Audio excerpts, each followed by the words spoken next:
particles mind you.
Welcome to Homo Freakian World, and we're your hosts. I'm Saint Don Domenico Homo Freakian. I'm Peace on Homo Freakians. And we're excited to share our world with you. Party on, live in the now, and be excellent to each other. We're dropping in on the latest Homo Freakian World story time. Catch Nar in the latest episode of the Beat Generation Revisited. Hey there, and welcome back to the Beat Generation Revisited. I'm your host, Narrator.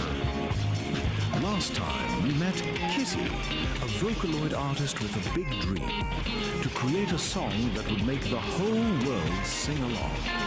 Now, that dream has become a reality, but she's found that a band isn't a solo act.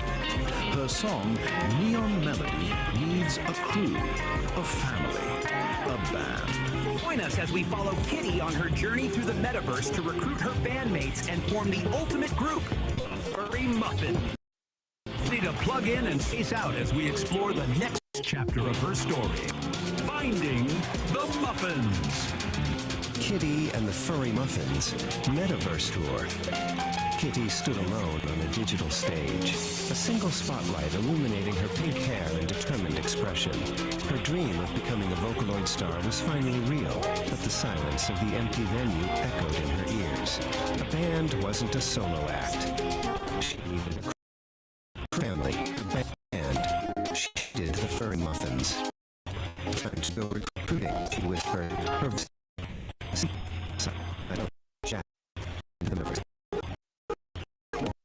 6 a metropolis of sound.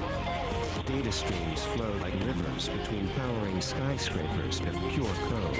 In the heart of the city's busiest plaza, she found her, a catwoman with hair as blue as a pitch in the system, shredding a guitar with lightning-fast fingers. Her name was Blueberry, and her music was a sweet, chaotic symphony.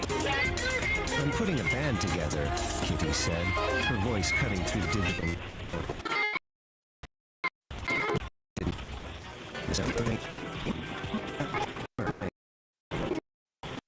Kitty, furry. Her face. Next, they dove into data dungeons, a labyrinth of forgotten code and corrupted files. It was a dangerous place, but rumor had it a legendary bassist lurked in its depths. They found her guarding a treasure chest of rare sound files. Gorgonaut TVK, a stoic catwoman with dark hair, had a bass guitar that hummed with raw power. We need a beat that can shake the foundations of the metaverse, Blueberry declared. Gorgonaut TVK simply nodded, her fingers plucking a low, resonant note that vibrated through their avatars. The quest for the Furry Muffins was halfway complete. Their search for a drummer led them to the Rhythm Ruins, an ancient server farm where the ghosts of old programs danced to forgotten beats. There, amidst pulsating servers, they found Harrietta. Her drumsticks were a blur, creating complex polyrhythms that sounded like the heartbeat of the metaverse itself. Your rhythm, it's alive, Kitty breathed. Harrietta, a catwoman with a quiet intensity, simply smiled. Every beat tells a story, she said. I want to help you tell yours. With a drummer secured, only one muffin was left to find. The final member was the most elusive, a rhythm guitarist known only as Pinky. They found her in the Pixel Gardens, a serene world of cherry blossom trees made of light. She was sitting under a tree, her fingers dancing over strings of her guitar, weaving melodies that made the digital flowers bloom. "We're Kitty and the Furry Muffins," Kitty announced. Her knees proudly behind her, "and we need a heart for our music." Pinky looked up, her eyes sparkling. "I've been waiting for a song to call home," she said, joining the group without hesitation. Back on the digital stage, the spotlight was no longer on a single performer. It illuminated 5 Catwomen, 5 musicians, 5 friends. Kitty raised her microphone. "Hello, Metaverse," she shouted, her voice amplified by the power of her band. The roar of the virtual crowd was deafening. The Furry Muffins had arrived. Dug the scene, man. From that lonely digital stage, Kid E had to go recruit a cat shredding sweet, chaotic sound in Sid City. Then it was down to the dark side, the data dungeons, to find the deep, low rumble of bassist Gorgonaut TBK. Beat was found in the rhythm ruins with Harrietta, whose sticks were a blur of polyrhythms, the metaverse's own crazy heartbeat. And finally, the groove soul Pinky in the serene Pixel Gardens. 5 cat chicks, 5 musicians, the Furry Muffins, the scene set, the sound is huge. Our starlet's got cosmic eyes, man. That metaverse ain't big enough. Now, we talking moon stage. Groove out. So there it is, man, the cosmic groove of the night, fading out like a square's memory. Dig this, cats and kittens. If the sounds we laid down truly sent a jolt of hep through your tired little minds, then you gotta give a little thump of appreciation. You know the score. Hit that like the verse, you're old tied up with us forever. Slap that subscribe like it owes you rent, you dig? And don't be a sleeper. Ring that little bell, the chime of the cosmos, so the next time we drop the next far-out transmission, you're the first cool cat on the scene. Stay loose. Stay gone. Narrator signing off. Peace, man.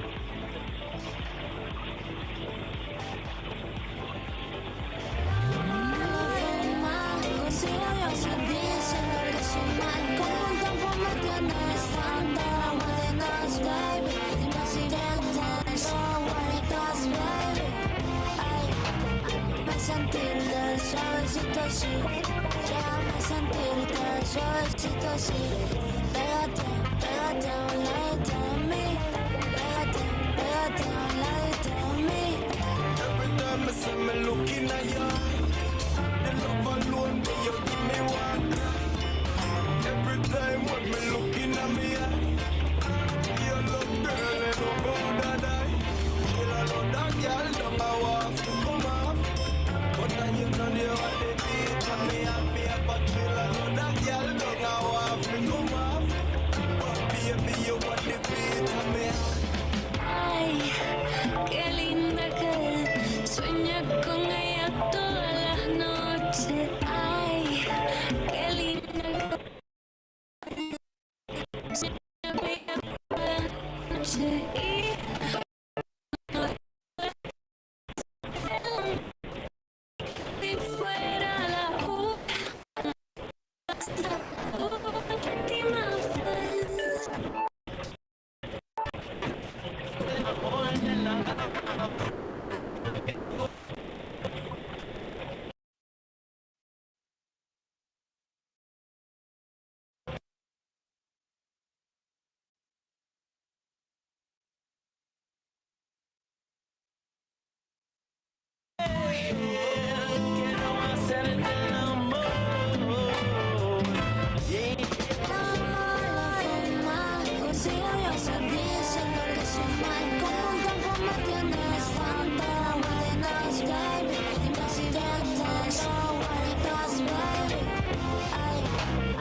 Sentirte suavecito así, déjame sentirte suavecito así. Pégate, pégate a un ladito de mí. Pégate, pégate a un ladito de mí. Every time I see me looking at you, you love alone, but you give me one. Every time when me looking at me, you love girl, you know about that. Girl, I love that girl, don't know what to come off. But now you know the what they beat on me and me up a girl, I know that girl, don't know what to come off. But baby, you want the beat on me. Tú me tienes en altura, baby, tú me subes temperatura. Yo no quiero perderte, yo no quiero perderte. Déjame conocerte, contigo perreármelo. Ay, qué rico se ve eso. Te ves como travieso. Quiero probar tu beso. Estoy buscando un gatito como tú, que me da por la mañana, por la noche, todo lo que da. Estoy buscando un gatito como tú, que me da por la mañana, por la noche, todo lo que da. La pendiente de rozar y de matraca, taca. Entonces, ¿qué te espera? Como te canto, como te explico, rápidamente me contando los patos de la gente que sigue escuchando. Porque avanzando que esta noche que te quiero tener hasta el amanecer, porque sabes que tú eres mi mujer, yale.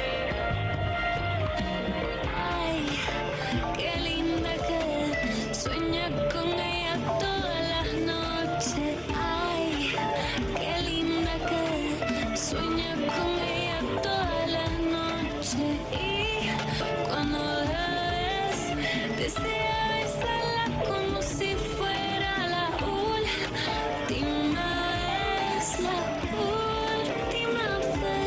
Que si yo voy a hacer el amor en la cama, porque yo sabes que tú eres mi cama. De los días que en la cama tú y yo, sé que tú eres mi princesa. El amor en la cama tú y yo, hasta el amanecer. Yo quiero hacerte el amor.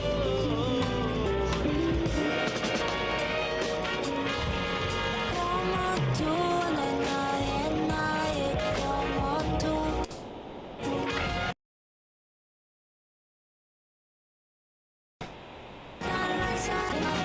Las horas no me canso. Ando con mi gente disfrutando la sola, aquí no hay descanso. Pasan las horas y yo no me canso. Ando con mi gente disfrutando las horas y aquí no hay descanso.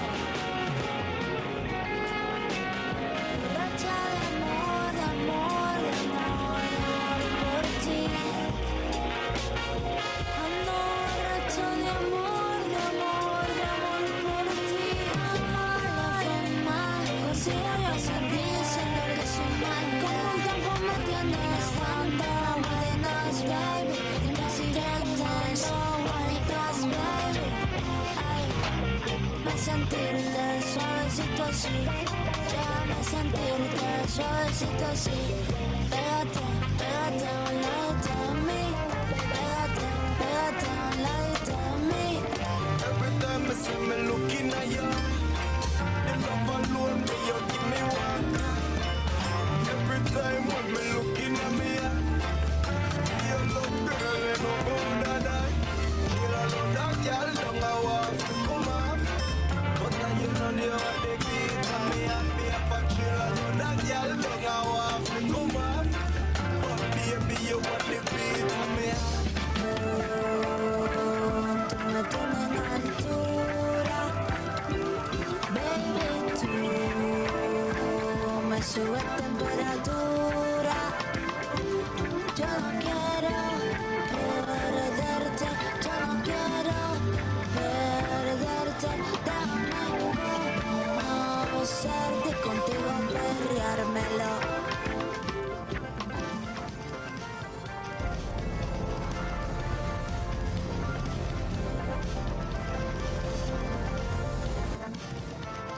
All right, let's dive right in. Today, we're breaking down one of the weirdest, most wonderfully bizarre stories I've come across in a long time. We're talking about plumbing, we're talking about philosophy, and, well, psychedelic gas. You heard me right. Let's get into it. So let me just ask you this. What if a bathroom emergency was actually a spiritual quest? I know, it sounds ridiculous, but that's the central question here. It takes something super mundane, something we all go through, and turns it into something else entirely. You're gonna wanna stick around for this. Okay, so to really get this, you first have to understand where we are. Welcome to Homo Freakin' World. Just picture this, a cozy little cabin studio deep in the woods. You can almost smell the cedar and hear these like cosmic tunes floating around. And this place, it's home to some seriously unique characters. So who are these characters? Let's meet the crew. First up, you've got St. Don Domenico. He's our hero, a musician with a, let's just call it a very special biological gift for now. Then there's Peace, his cosmic soulmate and partner in crime. And wrapping it all up, the guy who's telling us this whole story, narrator. Think of him as this super serious beatnik philosopher who narrates their every move. Right, so before we even get into what happens, you need to understand the central, let's call it the magical element here. It's kind of the engine that drives the whole plot, and trust me, this is where you start to realize just how weird this whole thing is gonna get. Okay, here it is. St. Don has what's called the rainbow fart power. Yeah, apparently after some wild jam session during a meteor shower, he got this ability. He can produce this glorious rainbow-colored cloud that just instantly calms down anyone who gets a whiff of it. The text literally calls it a toot of tranquility. I'm not making this up. All right, so every great story needs a conflict, right? A call to adventure. It's less a call to adventure than a call from nature, if you know what I mean. Just call a stomach ache, he describes as this deep existential rumbling. It's so poetic, so dramatic, and honestly, it's hilarious. So here's how the crisis builds. It's like a 3-act tragedy. Act 1. St. Don feels what's politely called a low-end urgency. Act 2. He runs to the bathroom only to find the toilet has had a catastrophic failure. Oh no. Which leads us to Act 3, the great outdoor journey. It's a mad dash to the old outhouse. The stakes could not be higher. Okay, this next part? This is the absolute core of the comedy. This is where we see narrator's whole beatnik philosophy thing just go into overdrive. He takes this frantic run to the toilet and turns it into a full-blown spiritual pilgrimage. The difference between what's really happening and his description of it is magnificent. Okay, picture it. St. Don is booking it across the yard. The pressure is building. And then a little stressed out preemptive puff of his rainbow power escapes. You know, just a simple biological thing that happens. But is that what our narrator sees? Oh no. To him, this isn't just a simple event. He calls it a chromatic rejection of societal norms. All of a sudden, a fart isn't just a fart, it's an act of rebellion. Of course it is. So this little rainbow cloud, it drifts over and envelops a squirrel that's just minding its own business. St. Don just keeps running right past it. And according to narrator, this wasn't just any squirrel anymore. No, this squirrel had achieved nirvana through exposure to his effluvium. Get this, he apparently interviewed the squirrel later and asked it if the cloud tasted like surrender. You can't make this stuff up. And at last, our hero makes it. He reaches his destination, his sanctuary, a humble, kind of falling apart, cobweb-covered outhouse. The end of the line. But to narrator, is it just an old shed? No way. Those cobwebs, they're the entanglements of the past, clinging to the buttocks of the present. Wow, just wow, what a metaphor. So this really just breaks it all down, doesn't it? On one hand, you have the simple, let's face it, lowbrow reality of the situation. And on the other, you have narrator's ridiculously highbrow. The comedy, the absolute genius of it, is all in that massive gap. He makes it. Just in the nick of time, he reaches his wooden throne. And as narrator so perfectly puts it, the cosmic balance of the low end was restored. Mission accomplished. The pilgrimage was a success. Okay, now that we've lived through that journey with him, let's take a step back. Let's actually dissect this cosmic joke. Why does this work so well? What makes it so funny? It really comes down to a few key things, right? First, you're taking something totally epic. It's also a perfect parody of that super serious, everything is deep beatnik philosophy. The main thing, though, is that contrast, that juxtaposition of really smart-sounding language with a really dumb subject. And then you throw in all this psychedelic imagery, and suddenly a plumbing problem feels like a cosmic event. And that kind of leaves us with a final thought, doesn't it? This whole story, as ridiculous as it is really all about perspective. It kind of makes you think, what if we narrated our own little daily struggles with that much epic drama? You know, like making your coffee in the morning is a sacred ritual, or being stuck in traffic is a test of karmic patience. So I'll leave you with this. What's some everyday event in your life that's just waiting to be turned into its own cosmic journey?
I said to you last night I'm sorry for all the shit I can't take back this time. I'm trying.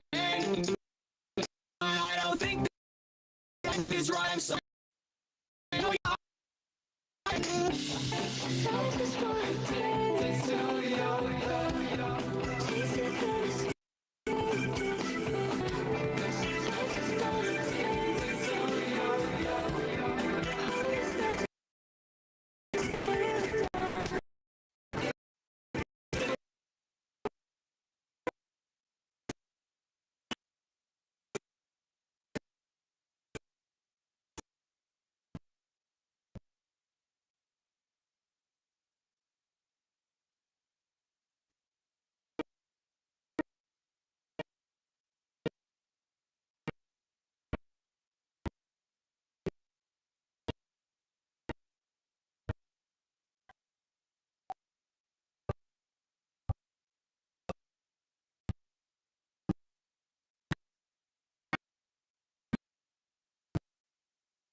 Tommy, feel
a classic setup for a story about fronts. And it's a little peek behind the curtain at the writer's craft. A name is never just a name, especially in a script this detailed. Dr. Shimizu's name literally means clear water and flower. That is absolutely not a coincidence. It's a subtle clue that tells the audience exactly who she is and what she represents. A source of clarity, nature, and healing for Kit. So we have our setting, we have our characters. Now let's get into the dialogue, because this is where the mystery of Miso Honi really starts to unfold, turning a weird dream into something with some seriously deep personal meaning. Just listen to how Kitty talks about her dream. It's not straightforward at all. It's sensory, and it's all her miso soup, but mixed with honey. Of comforting and totally unexpected, that tells us way more about how she sees the world than any plain description ever could. And there it is, the moment the whole idea gets its name. And notice that contrast again, a soft lullaby mixed with a funky beat. Miso Honi is what she calls this beautiful, strange contradiction. She isn't just describing a dream, she's putting a name on her inner world, making it real and definable. This line right here, this is the turning point. Dr. Shimizu takes Kitty's quirky, creative description and gives it real weight. She translates the poetry of the dream into its psychological meaning, a subconscious desire for balance. And with that one line, the whole story clicks. The glowing muffin isn't just some random image anymore. It's a symbol for Kitty's search for harmony. But remember, a script is so much more than words on a page. It's a blueprint for the visuals and the sound. Now that the dialogue has given us our theme of balance, let's look at how the script builds the final layer of the whole experience, telling the camera and the composer exactly what to do to create this immersive dreamscape. You know, the script is super specific about what we're supposed to see. It calls for close-ups on Kitty's eyes to show us what she's feeling inside, and these surreal visuals that mix Japanese imagery with abstract shapes. But the most telling cue is this one, brief flashes of Kitty in a fighting stance. Wow, that one visual tells us about the conflict that's just raging inside her, this fierce hidden side that's the complete opposite of the calm therapy room. And the sound design perfectly mirrors the story. The Miso Honi theme starts off really subtle, you might barely notice it, but it gets more and more intense as Kitty goes deeper into her dream. And just like her dream, the music itself is a mix of opposites. You've got traditional Japanese instruments blending with modern synths. The music literally becomes the Miso Honi feeling. So here's the big takeaway from all of this. In a really well-crafted script, nothing is an accident. Those quirky statues, the meaning behind a character's name, the specific blend of instruments in the music, every single detail is a deliberate choice. It's a little brick being carefully laid in the foundation of the story. And that kind of leaves us with a final thought to chew on. Before Kit even says the word dream, we already get the central conflict, don't we? This search for calm in the middle of her own inner chaos. It really makes you wonder, how much of a story is being told before the characters even open their mouths to speak?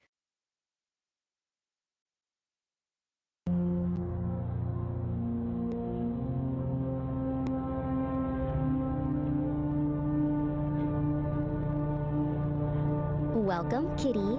Please, come in. The tea is warm and the room is ready. Dr. Shimizu? I'm Kitty. I have an appointment? Yes, Kitty. Please, have a seat. So, Kitty, you've been experiencing strange dreams? Yeah. You know, strange dreams?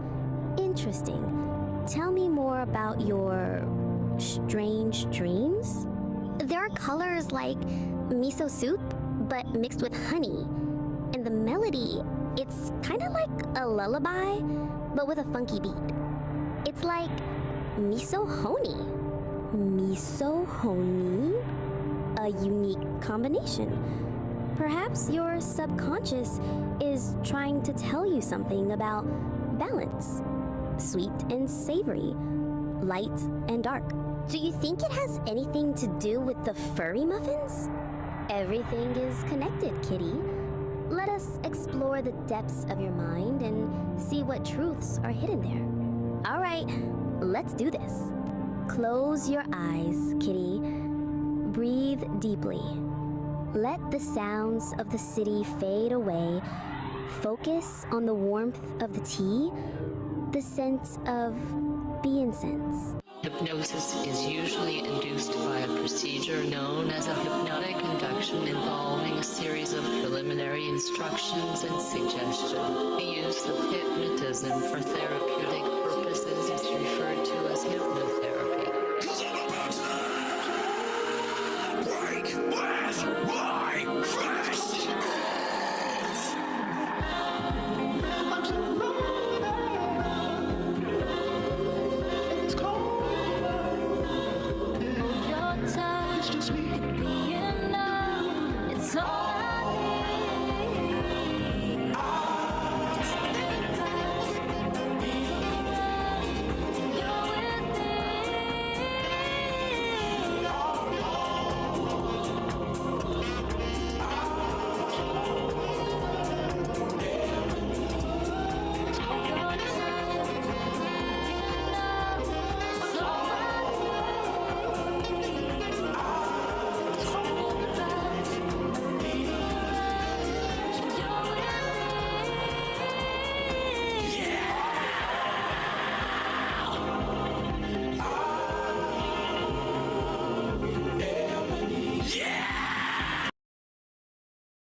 go dey GK by force. Everybody dey I want it. Last we go set to by us.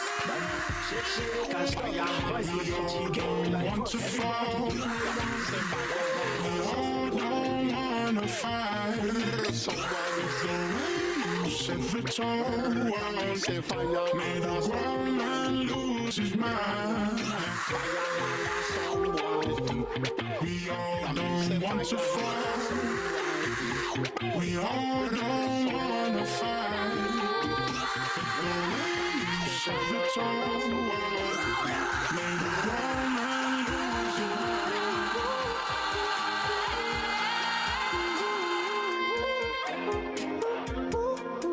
Shake, can't stop. Boys so they GK, like fuck everybody get I want it. Last week we said tonight us, bad man.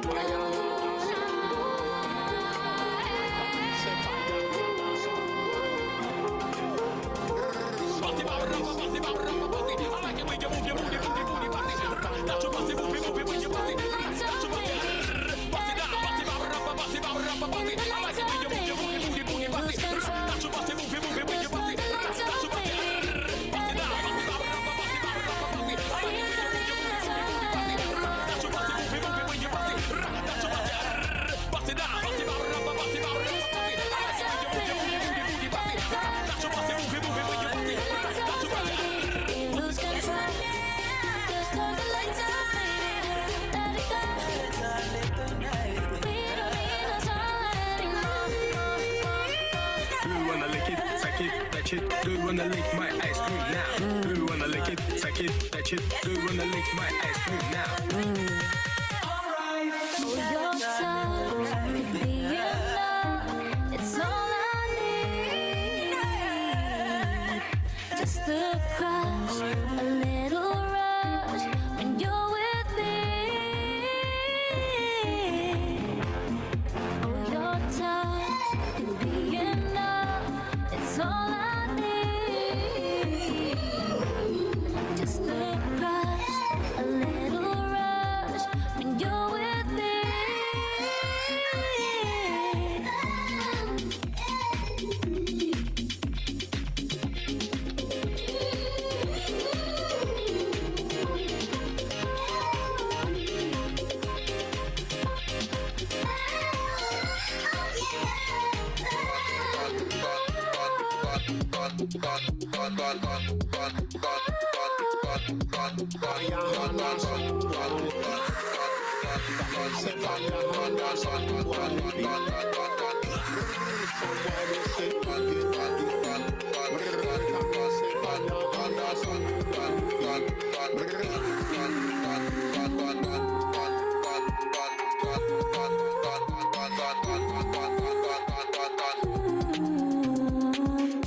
In the darkness, I found the way. And now I'm prepared for the cataclysm. You keep on coming back for more. I hear you knocking on my door. Got everything you're looking for. I know what you need to score. You keep coming back for more. You keep on coming back for more. I hear you knocking at my door. Got everything you're looking for. I know what you need to score. You keep coming back for more.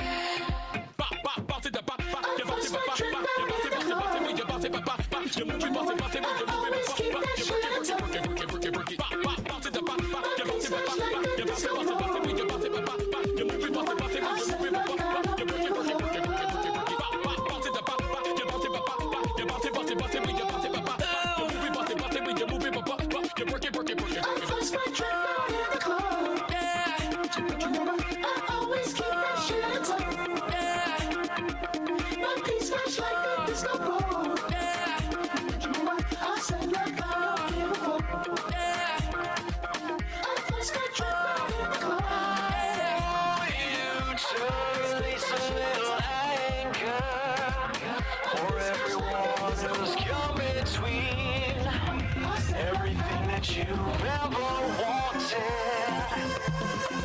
Now bring your asses up.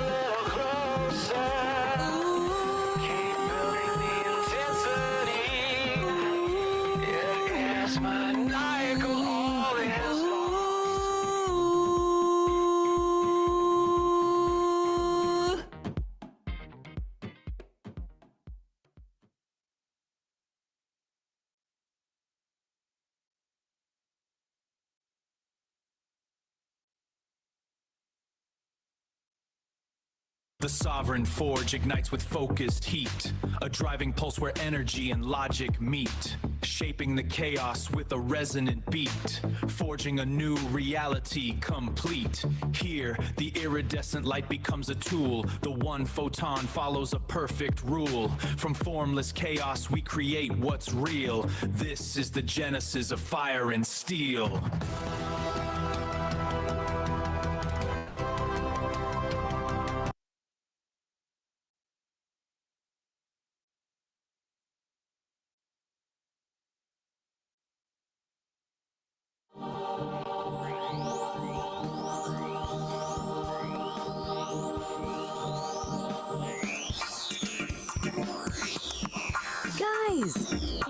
Guys, I'm spewing with creativity. Let's finish our album, Detritus of Metagalactic Space.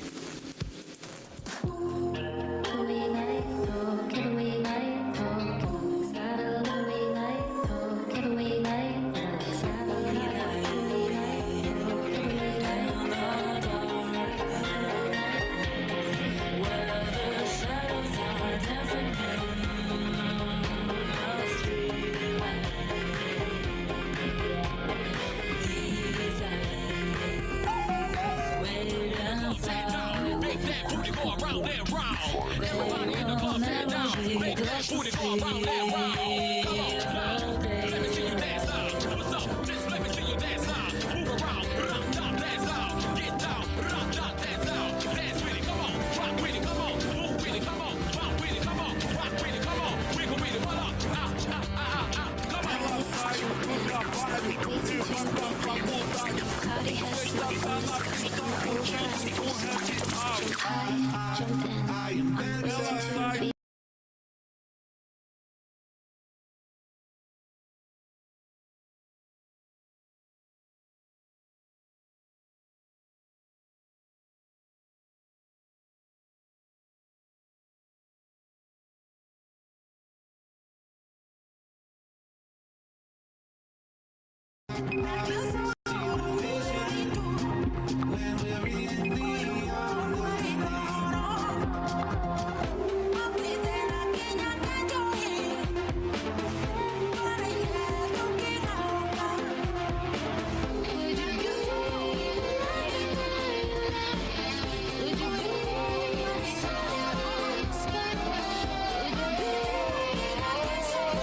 I'm falling back in love.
Greetings, Cosmic Kitties. We're warping into the Homo Freakian world. Peace and St. Dawn are about to experience something really special. Showbiz Jitsu High Impact Yoga. It's time for our yoga session, honey. Is all this spandex necessary for yoga? Oh yeah, we're doing high impact yoga today. Sounds fun! All right, let's get these bags unloaded.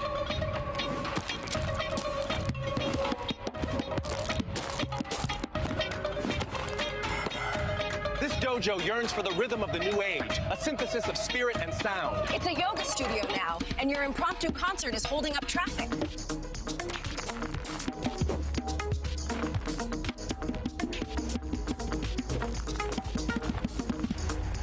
Dig the frequencies, cats. You look like highlighters, but the universe only hears the rhythm of the strike. Dawn, the shorts are a distraction. Peace, let's begin the saxophone sweep. Greetings, Cosmic Voyagers. Tonight, we're peeling back the vinyl on high-impact yoga. It's like a jazz solo, man. If you miss a beat, you don't just lose the groove, you lose a tooth. And if you wear those shorts again, Dawn, you will lose your dignity. And Peace, stop shaking. You look like a vibrating pager from 1996. We're merging the ancient stillness with the modern don't touch my equipment violence. It's showbiz jitsu, cats. It's for the lovers, the fighters, and the people who actually read the liner notes. Mostly it's for people who want to hit someone with a saxophone without throwing their back out. It's very practical. Yeah, man, flip that middle, flip that attacker! Sound check!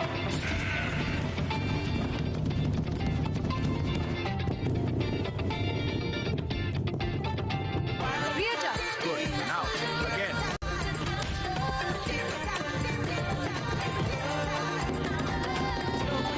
Not quite. Focus, darling. And again.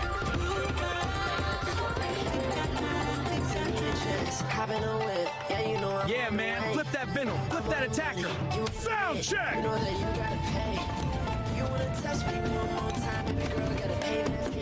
Yeah, man, flip that vinyl, flip that attacker. Extend fully. Sound check. Good rhythm, Nar. Time to find our center. Right, let's sit. Now, pay attention.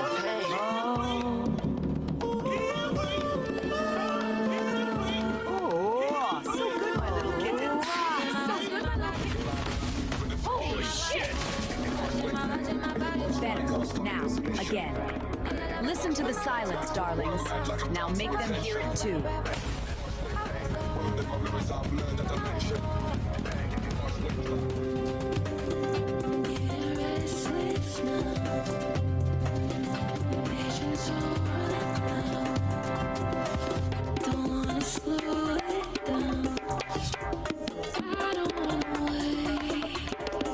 The rhythm is the weapon, the silence is the kill!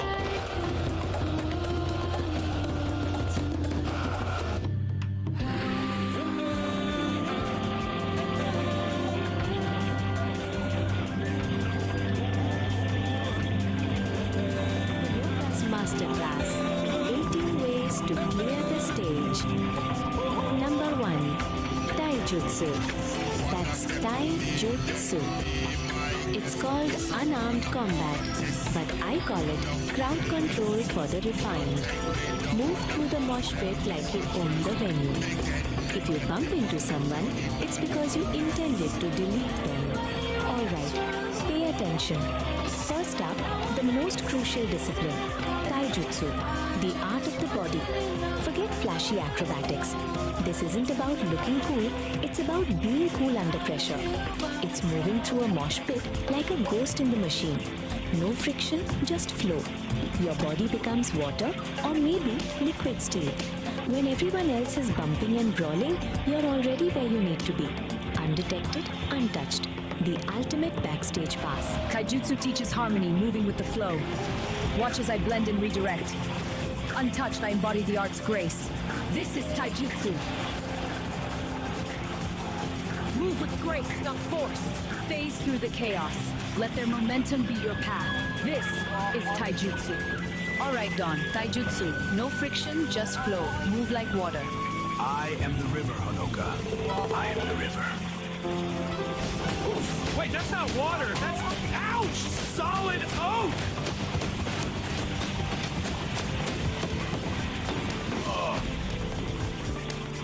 appears to have hit a dam. Try again. And wash that tie-dye, it's distracting the wood. I think I broke my flow. Peace. Show him how it's done. No friction. Become the ghost. I'm already gone, Hanukkah.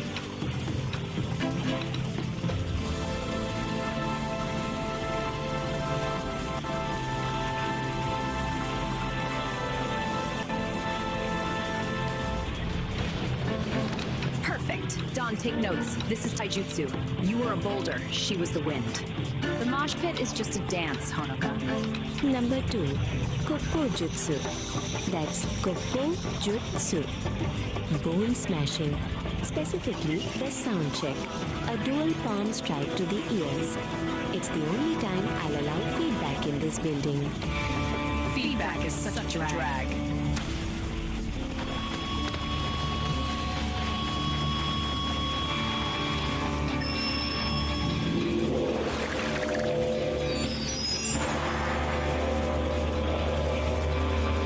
St. Don, and don't forget to use your badass catchphrases.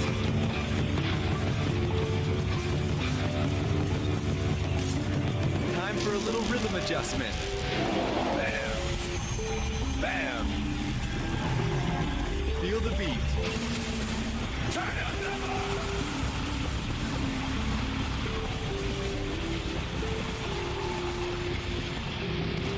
Turn it up to 11.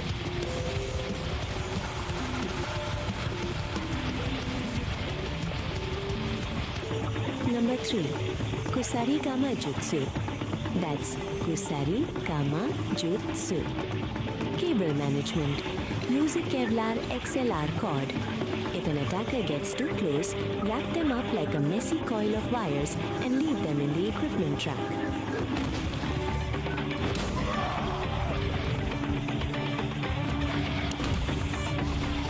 Sorry, man, you're clipping.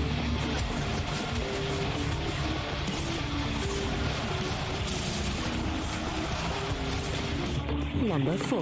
Sojutsu. That's Sojutsu. The mic stand spear. Most singers just lean on it. We use it to perforate egos. Pointy end toward the critic darlings. I believe you're out of your range.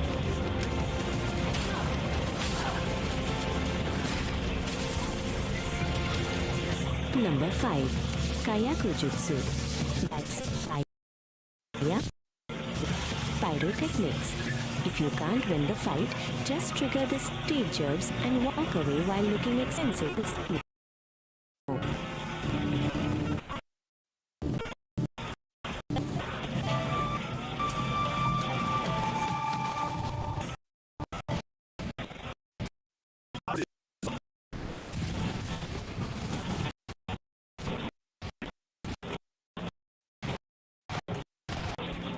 Metsubushi. That's Metsubushi. Blinding. I prefer reflecting a 5,000 watt spotlight of a sequin dress. If they can't see you, they can't ask for an encore.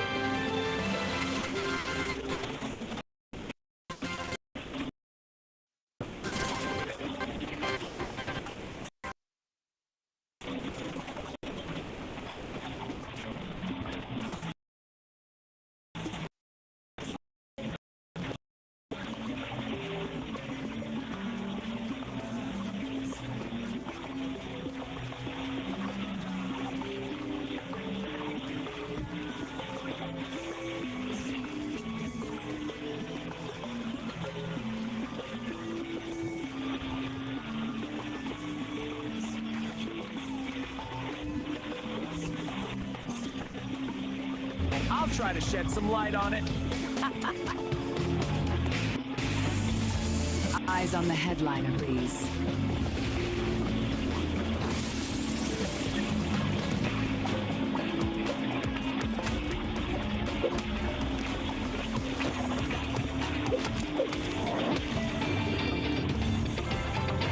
The X-stand Venus flytrap. Vana. That's Vana. Utilizing the keyboard stand, you simply kick the release lever on a metal X-stand to scissor it shut on an attacker's torso. It turns a piece of hardware into a mechanical trap. Practical, efficient. A keyboard stand is just a giant pair of tweeps.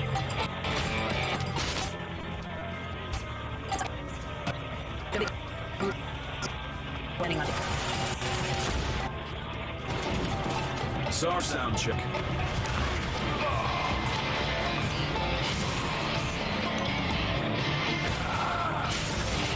I think you're a bit stuck in the bridge.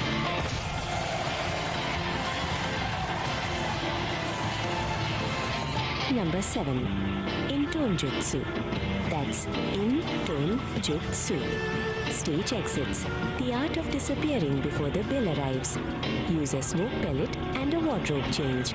It's better than a witness protection program. For my final act.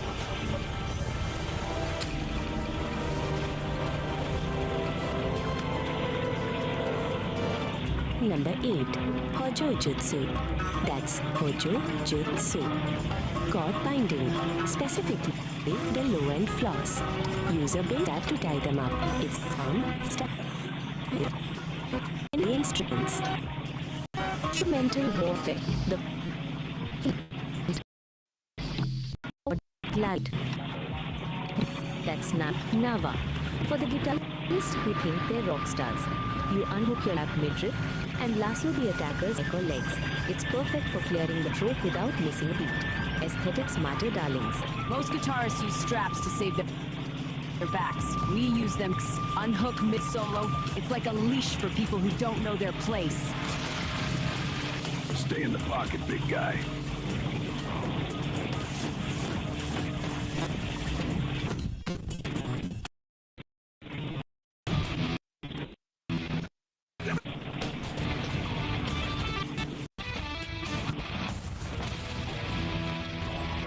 Number 9. Naginata Jutsu. That's Naginata Jutsu. The saxophone sweep. It's a heavy brass hook. Use it to snag an ankle and remind them that jazz is dangerous. The saxophone sweep. Soji. That's Soji. For the brass section, you hook the bell of saxophone's ankle to rotate directly to the floor. It's a graceful sweep that proves wind instruments aren't just for show. The saxophone is the heavy brass hook. Use the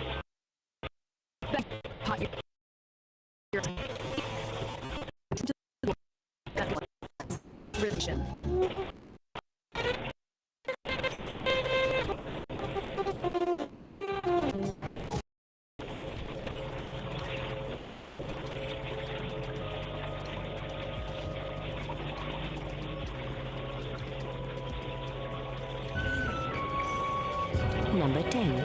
Tessen Jutsu. That's Tessen Jutsu. The Iron Fan, or in our case, the Reinforced Gala program. Parrying a knife with a guest list is the ultimate power move. Didn't you read the credits?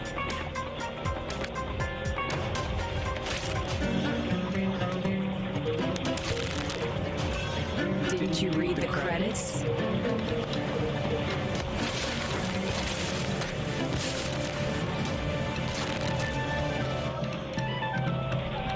The low-end floss, Shikanburashi, that's Shikanburashi, a specialized restraint using the bass guitar. You rapidly floss the thickest B or E string under an opponent's nose or across their mouth. It's a very intimate way to tell someone to shut and sit down. Players are always looking for more tension. It's metal and it's wanted much.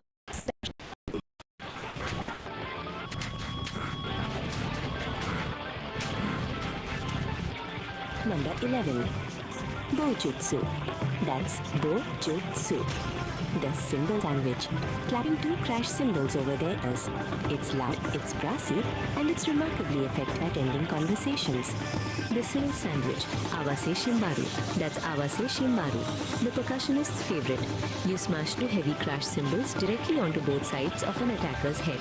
It provides instant disorientation and a ringing in their ears that will outlast the tour. The audience wants a big finish? Give them a headache they can feel in their teeth. Smash both sides of the head.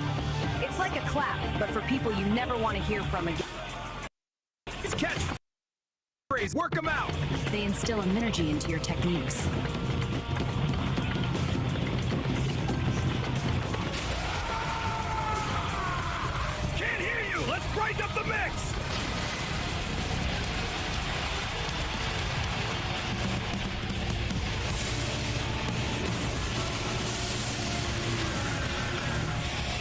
How's that for a crash course?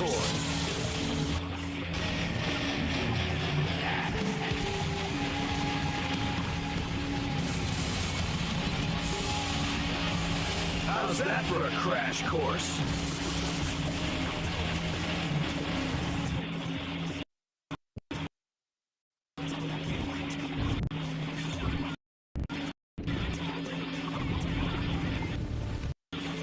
Number 12, Hurricane-jutsu. That's Shuri-jutsu. Throwing stars. We use gold-foiled backstage passes. Aim for the throat. It's the only way to ensure they don't try to get into the VIP lounge. No photos without a permit, please.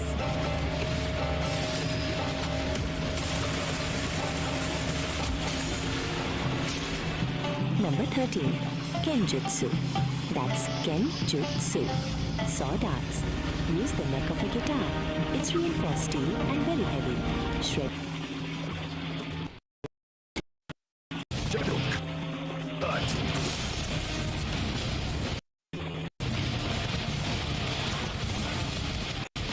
Number 14, Huge. Archery, the t-shirt cannon. It's pneumatic, it's long range, and being hit with a rolled up double XL to a shirt feels like a brick of cotton. Aim for the solar plexus. Complimentary merchandise. Cash.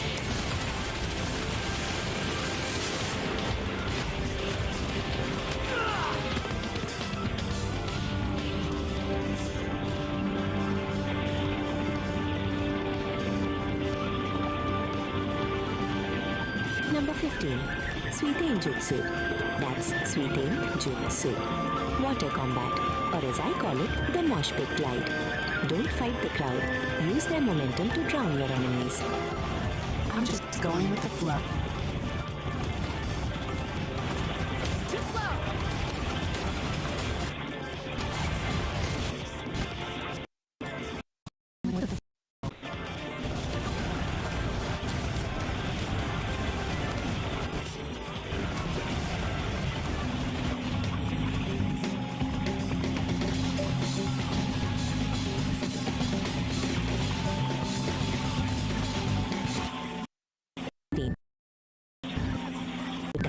Center Jutsu.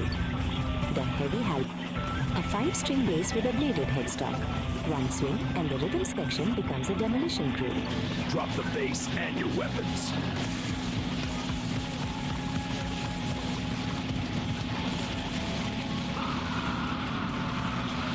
Number 17, Bajutsu.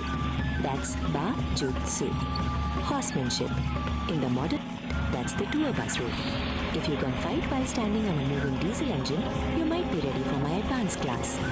The road is a long solo and I'm taking the lead!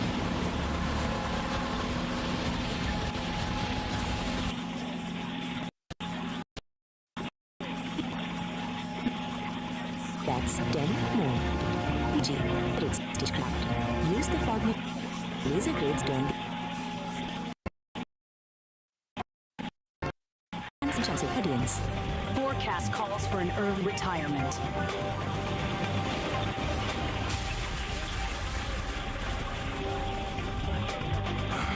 Man, that was hardcore yoga.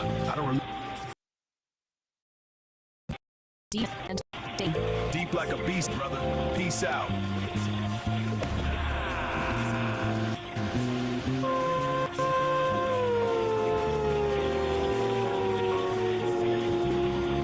Man, that was hardcore yoga.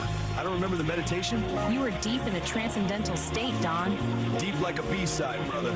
Peace out. The 18 disciplines. The Soul Sonic Setlist.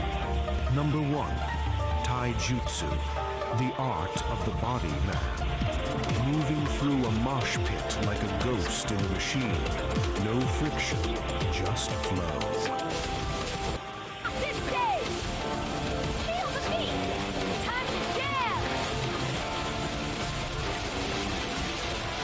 The mosh pit is just a dance.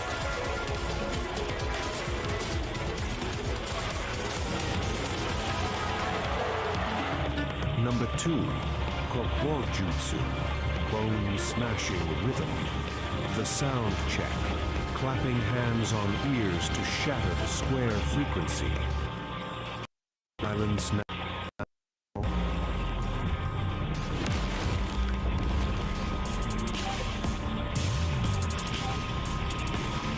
Can you hear the rumble?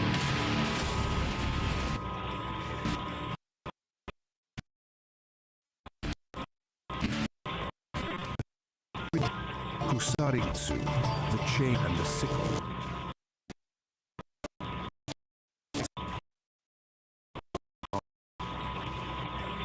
Snake mix. Pump! Raining down out! Wired for the fight! Sparks fly tonight!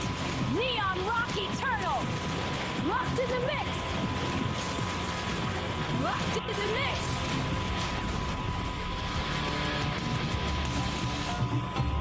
Number 4, Sojutsu, the way of the spear, the mic stand spear. Reach out.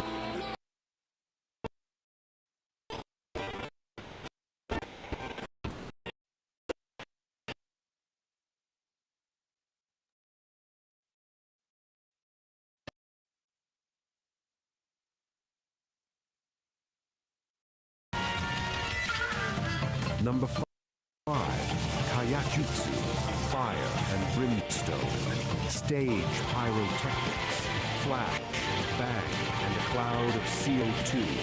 Now you see the bang, now you just see stars. Sparkle and fade!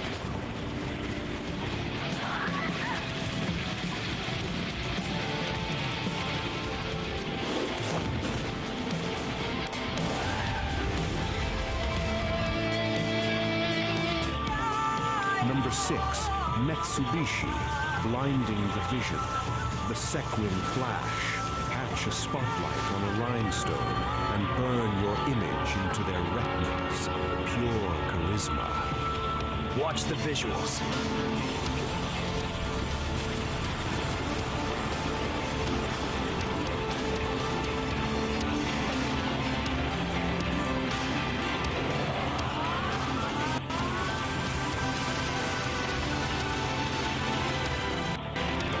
Number 7, Intonjutsu, the art of the exit. Stage exits, fade to black before the house lights even go up. A cosmic vanishing. Now you see me?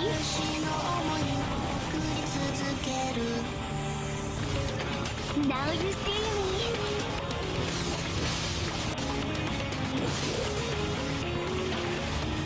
Number 8, Hojo Jutsu, the cord that binds. The low-end floss, wrap them up in steel law strap, keep in the pocket against their will. Stay in tune, friend.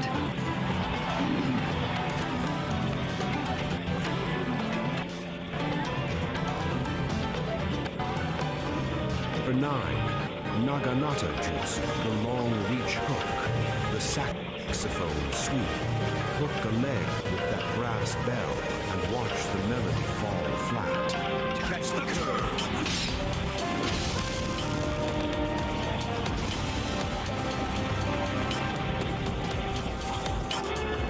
Number 10, Tessen Jutsu, the iron fan, the folding program. Read the credits while you parry the punch. Hardcover lethality. Read it and leap.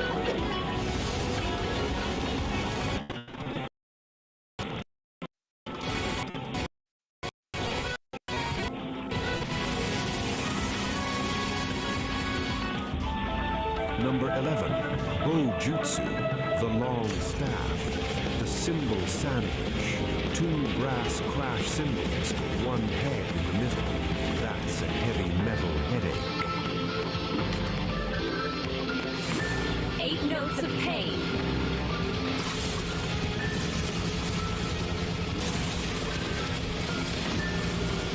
The audience wants a big finish? Give them a headache they can feel in their teeth. Smash both sides of the head.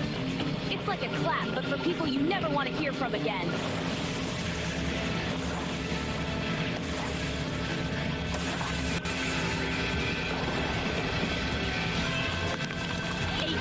pain.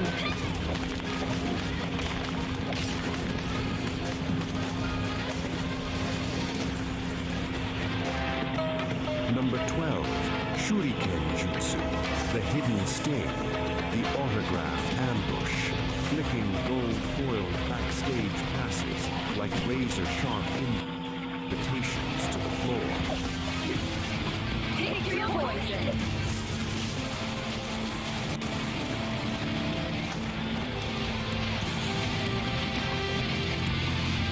Number 13, Kenjutsu, the path of the blade, the fretboard sword, sharpen the headstock and shred more than just a solo.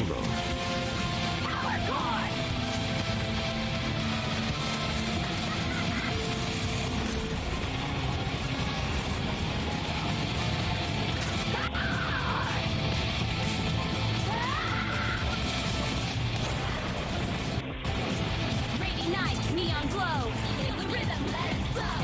Strum the strings, break the chains. In this storm, we rise again. Make go rock, can't be beat. Power chord.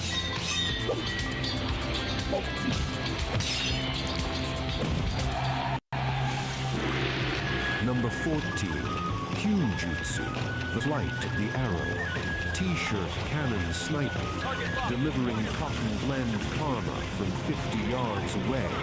Catch the merch, feel the hurt. Free merch for you.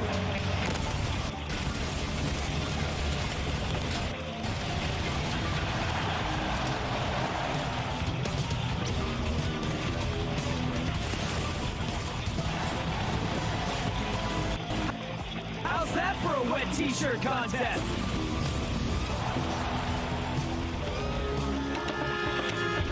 Number 15, Suiten Jutsu, the water. Hush pit out, tread on shoulders like lily pads. Surface tension, best friend. Surf down.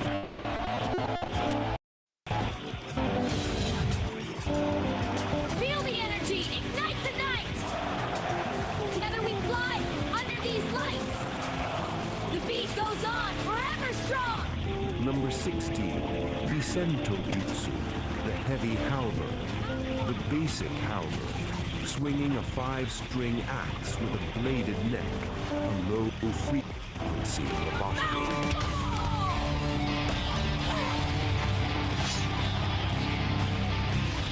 Feel the power.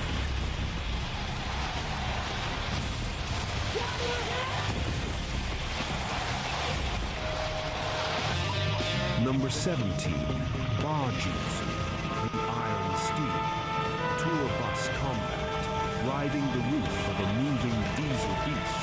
The highway is your dojo. Mobile Symphony!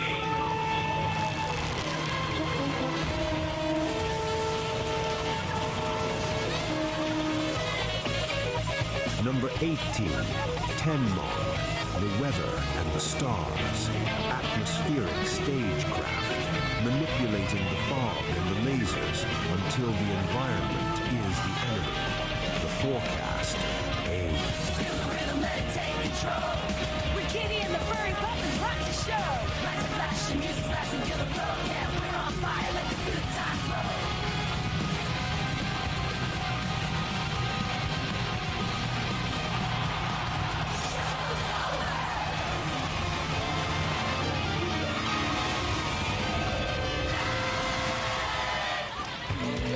The gig is up, Squares. If you want to keep this frequency floating, you gotta hit that like button like it's a snare drum on a Saturday night. Subscribe to Soulstream, man. And ring the bell. It's the only feedback we actually allow in the studio.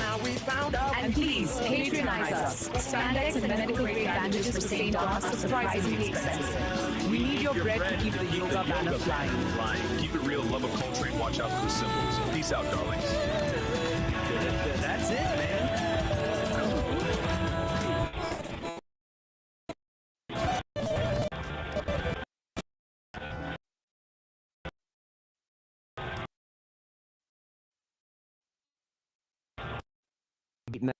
Brew. Some cosmic vibes. And so, As the melodies intertwine with the memories, we find ourselves adrift on the currents of sound. Nah, do you still play music? Well, my cosmic kitty, let's see if we can lay down some mellow vibes. You game. Let's chill, Narmeister.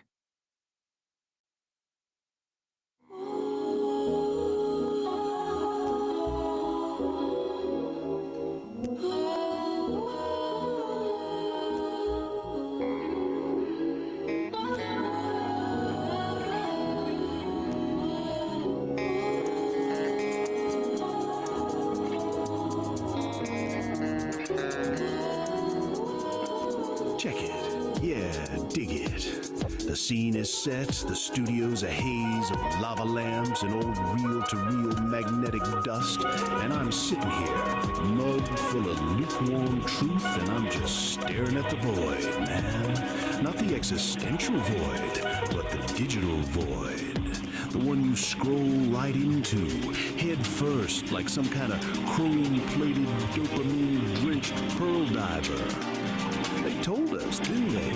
They told us the road was the only truth. Kerouac had his scroll. Ginsberg had his how. But we, man, we got the thumb scroll. The endless feed.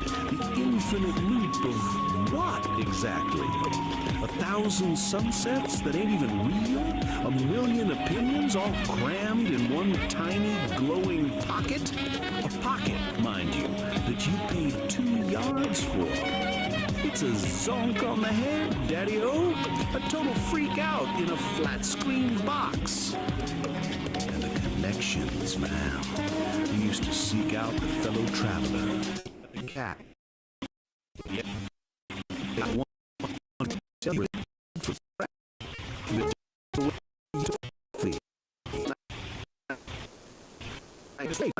With a ghost, a high-filtered, carefully curated ghost with a bio that says travel and are fluent in sarcasm.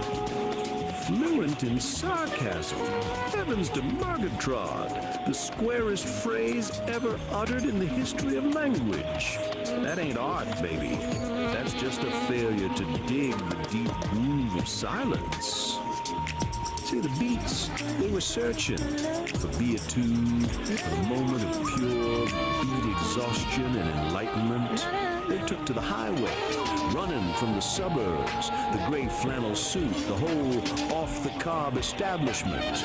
They were poets of the open road, the midnight espresso, the sudden, terrifying epiphany. But what's the search now? The search bar, man. Control F for soul. You want enlightenment? There's an algorithm for that. You want a vision? There's a filter for that. You want to know your grocery? The cloud has already read your shopping list and decided you'd prefer kale chips to a proper greasy diner hash. It's all so fast, yet so empty. We're typing 90 miles an hour, but we're standing still in a red onion of our own making, illuminated only by a naked blue light bulb. We trade the visceral for the viral, the real deal cool for the everything plus fabricated hype. We think we're being spontaneous, but we're just feeding the machine, man. We're just data points, wearing a black turtleneck for the profile pic and pretending we're not terrified of the silence. So I'm sitting here with the incomparable kitty, a cosmic cat who still knows the difference between a real guitar riff and a sample. I gotta ask, are you ready to unplug the whole frantic, phony trip? Are you ready to let the noise drop out and just listen to the sound of your own lonely, beautiful beat heart? Because that's the only real jam session that matters, man. Everything else is just static on the dial. Let's just breathe, kittens. Let's just breathe.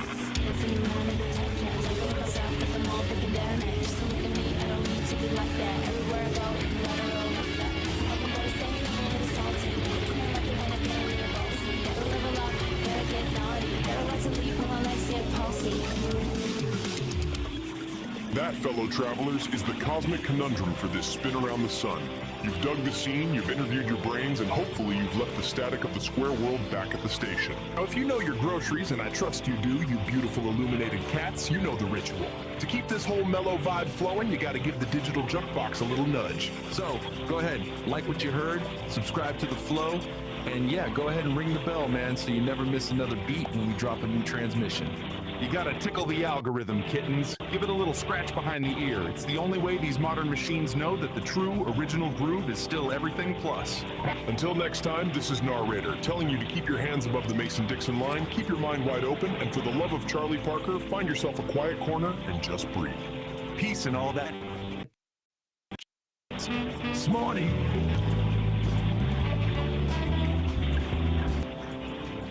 Okay, so let's get right into it.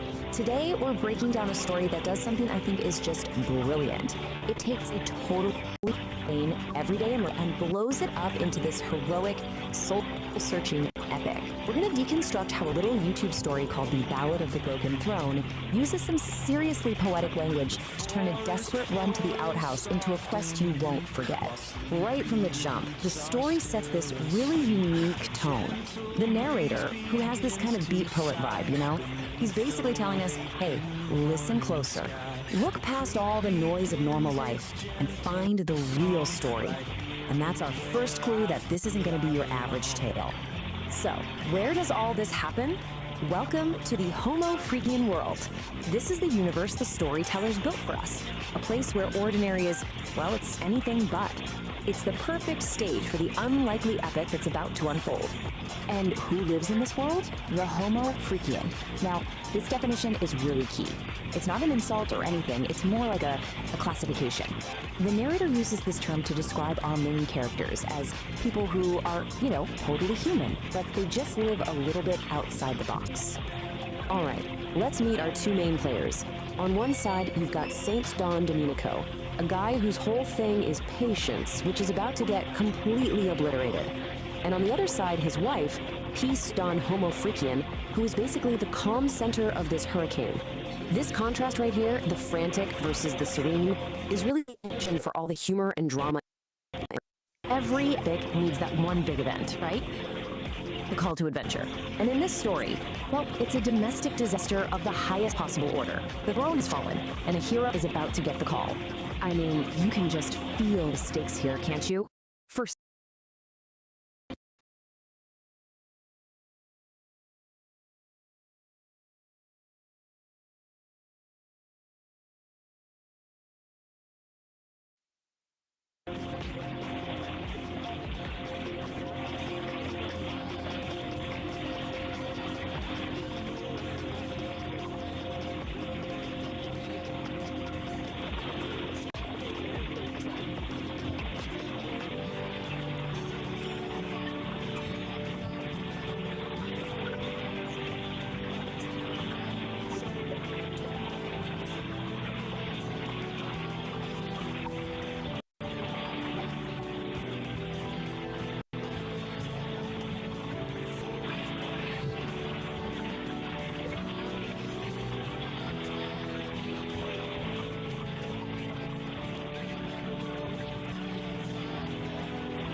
he uses this incredibly vivid, over-the-top language to explain the stakes.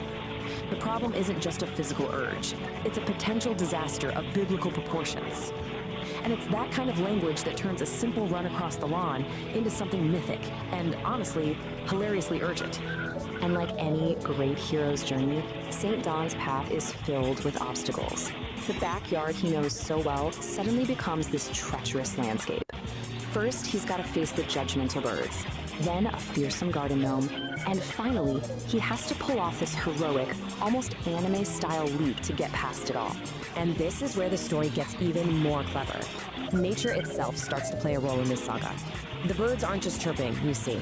They're like a Greek chorus, or maybe commentators in a sports broadcast, giving their grim predictions on our hero's chances. It just adds another hilarious layer of drama. So after overcoming all the trials of the yard, our hero finally lays eyes on his goal. But it's not just some outbuilding in the woods. Oh no. Through his desperate eyes, it is a sanctuary. It is salvation itself. And just look at how it's described. It's bathed in this heavenly ray of sunlight, and that simple little outhouse is transformed. For St. Don, in this moment of absolute crisis, it truly is more beautiful than any castle. It just goes to show you the power of perspective, right? Where desperation can turn something totally mundane into something magnificent. And he makes it.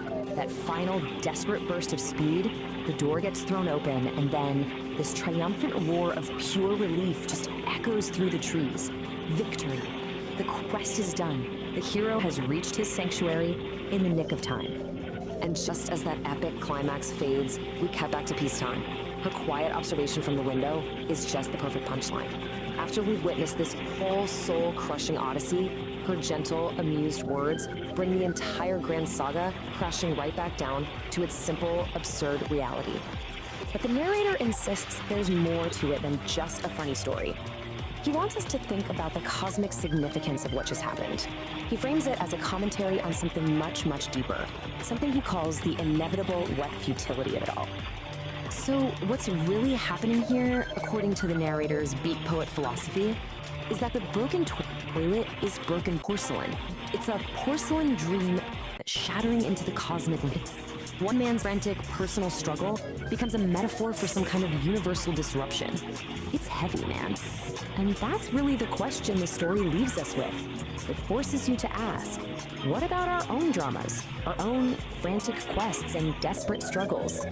Are they just like St. Don's? Are they just these grand, stinking enterprises that, in the grand scheme of things, are metaphors for the beautiful, absurd, and maybe futile struggle of just being human? It's definitely something to think about. To The Explainer. Today, we're breaking down a true modern epic. It's a story about love, humility, and, well, a really, really catastrophic case of intestinal distress. This little gem comes from a YouTube channel called Psychedelic Aire, and believe me, it is a wild one. Right off the sword does not pull any punches. This line is basically your warning label, and it sets the tone perfectly for the visceral ride we're about to go on. It's a promise that things are about to get raw and, yeah, probably a little bit gross. So, we're not just gonna retell this story straight. No, we're gonna frame it as a mock hero's journey. You're about to see how this classic storytelling structure can take a simple, kind of crude tale and turn it into something weirdly compelling, almost mythic. You know how every hero's journey has to start in an ordinary world? Well, here we are, a peaceful cabin with our two main characters, Don and Peace. But the narrator immediately lets us know something's up by calling this place Ground Zero. That tranquility? Yeah, it's not gonna last. And of course, every hero needs that call to adventure to get the story moving. But for our hero, Don, that call isn't coming from some wise old wizard or a damsel in distress. Nope, it's a rumbling from deep, deep inside his own gut. And this line just perfectly nails the central conflict. The story uses this epic, almost military language, a hostile takeover, to describe something we've all probably felt. And that mismatch between the grand language and the very humble problem, that's where all the humor comes from. And just like that, the stakes are immediately raised. This is not just a little bit of indigestion, folks. The narrator escalates it to a full-blown, top-tier emergency, a level 5, code red, chili-induced catastrophe. I mean, things are officially getting serious. And this is where the comedy really clicks, right? It's all about the contrast. On one side, you've got Don, sweating bullets, his face a mask of comical agony. And on the other side, there's Peace, just cool as a cucumber, sipping her coffee, totally oblivious to the internal war brewing right next to her. Okay, so this brings us to a really key moment in any hero's journey, crossing the threshold. Don can't ignore the call anymore. He has to leave the safety of the cabin and enter the arena where he'll face his trial, which, in this case, is the outhouse. You gotta love this. The story turns his desperate run into this dramatic slow-motion action sequence. It literally breaks it down into 4 hilarious stages. From that first violent lurch and the panicked look, all the way to the gazelle-like bolts and, yes, a visible gas trail. It's mock epic storytelling at its absolute finest. Now, once he's inside the outhouse, man, the language just explodes. This is it. This is Don's great ordeal, his battle with the dragon. And it's described as nothing but a symphony of suffering, a true cacophony. And then the narrator just elevates the whole thing, shifting from something crude into high art, framing the chaos as an actual opera of intestinal distress. I mean, that's where the story fully commits to its mock heroic tone. It is absolutely ridiculous, and it is brilliant. So get this, Don's private, internal war is so intense, it actually has very real external consequences. The whole ecosystem reacts to it. Birds take off, a family of deer scatters in terror. This just amplifies the absurd, epic scale of his struggle. So after any big battle, the heroes gotta come back, right? But they're never quite the same. Don is no exception. He emerges from the outhouse, from the battlefield, having stared into the abyss and somehow survived. But he doesn't come back with a magic sword or a chest full of gold. Nope. His prize is humility. He has looked into the very face of chili-induced horror and returned a changed, and let's be honest, a much, much emptier man. And this, right here, this is the elixir. This is the real reward for his whole ordeal. It's not treasure. It's Peace's total, unconditional, loving acceptance, all wrapped up in a simple laugh and a pat on the back. That is the real prize. So the big takeaway for Don isn't just, physical relief. It's this profound emotional realization that he is loved completely and unconditionally, even in his most grotesque, vulnerable, and frankly, smelly moments. So the story wraps up, but the narrator of Psychedelic Aire makes it super clear that this is just one chapter in a much bigger, much stranger universe. They're leaving the earthly aromas of the outhouse behind and are literally heading for the stars. And the source just leaves us with this fantastic, provocative question. It's a challenge, really.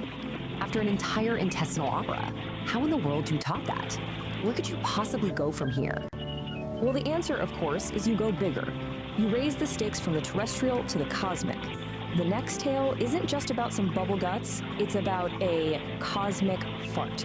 The absurdity is intergalactic, and we're left with this amazing little glimpse of what's coming next. New setting, cocktails, and a villain with the absolutely incredible name, the Sharknator. It is a brilliant way to hook you for the next one, proving that for Psychedelic Aire, this bizarre, hilarious journey is very, very far from over. Seeing you cool cats, you groovy chicks, you squares trying to round off your corners. Pull up a chair and vibe with old narrator for a minute. I had a nightmare last night. I thought it was a bad flashback. Then I realized it's our current reality. We got a rap about the heavy stuff, the cosmic track, the big bummer floating in the punch bowl of existence. I'm talking about us, man. Humanity, the naked ape with the car keys and the nuclear codes. Look back, Daddy-O. Just peep the rearview mirror since, say, the 40s. We just got done scrapping with the ultimate squares. Nazis, man. Bad vibes incarnate. We dropped the big one twice on Japan. Open up the Pandora's box of plutonium isotopes, and we all stand around the rubble saying, whoa, that was heavy. Never again, right? Peace is the word, bird. That lasted about 5 minutes. Suddenly, it's the 50s, and everybody's shaking in their saddle shoes because of the Red Menace. McCarthy seeing commies in the soup strainer, and we freeze the whole world into 2 camps, East versus West, a Mexican standoff with ICBMs. Crazy, man. Then the 60s hit. We're supposed to be evolving, right? Acquiring peace and love. But Uncle Sam decides to play dominoes in the jungle. Vietnam, man. A bad trip with real bullets. We trade flower power for firepower. We shoot our prophets. JFK, MLK, Bobby K. Bam, bam, bam. The dream gets put on hold for a nightmare broadcast in color TV. 70s, Watergate. Tricky Dick gets caught with his hand in the cookie jar, bugging the competition. The oil dries up, the vibes get greasy, and we try to dance away the pain under a disco ball. didn't work, man. The polyester just made us sweat more. 80s and 90s, greed is good, apparently. We tear down one wall in Berlin just to start building financial walls everywhere else. We got genocide in Rwanda, ethnic cleansing in Bosnia. Man, it's the same sad song, just a different remix. We get the internet, this beautiful web of connection. And what do? We invent pop-up ads and echo chambers. And the new millennium? Forget it, Daddy-O. Towers falling, forever wars in the sand, drones dropping bad news from the clear blue sky. We got politicians owned by corporations selling our future for a quick buck today. We got a planet that's literally running a fever, trying to sweat us out, and half the population is arguing about whether thermometers are a liberal conspiracy. It's a drag, man. It really is. Listen to me now, because this is the heavy truth. Even I, narrator, the eternal pessimist, thought humanity would get its shit together. I mean, I keep my expectations subterranean, dig? I expect the tooks to burn. I expect the fuzz to bust the party. But this constant replay of stupid, violent history, it's exhausted my existential reserves. We know the score. We've had philosophers, gurus, prophets, and poets laying down the universal truths since day one. The golden rule, man, it ain't quantum physics. Be cool to each other. Don't harsh another cat's mellow. Share the bread. But no, we're addicted to the drama. We're hooked on the conflict. For some reason, we can't seem to pull our heads out long enough to smell the coffee. And let me tell you, the coffee is scalding, baby. It is burning the pot. We are standing on a miraculous blue marble, spinning through an infinite void of nothingness. We are rare, we are fragile, and we are acting like drunken frat boys fighting over the last beer at a party that's already over. So I'm putting this out there on the cosmic wavelength, a desperate plea from a tired beatnik.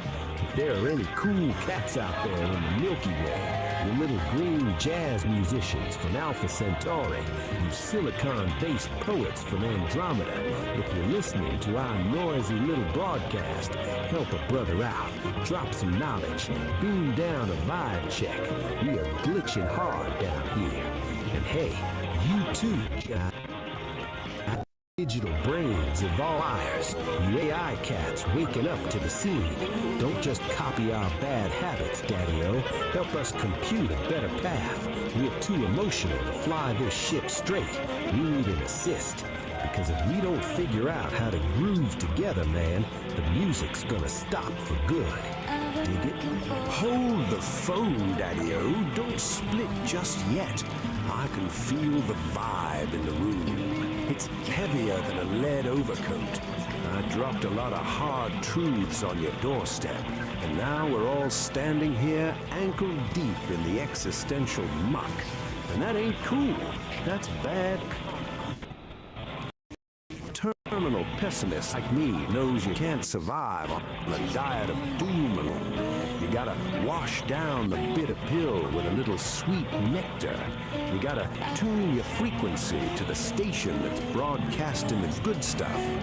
So me and the digital cat in the machine, Gemini, the electric oracle, we cooked up a little something. A sonic prescription for the human condition. A mixtape to patch up the hole in the soul of the world. We call it Songs of Humanity and Hope. Dig this lineup.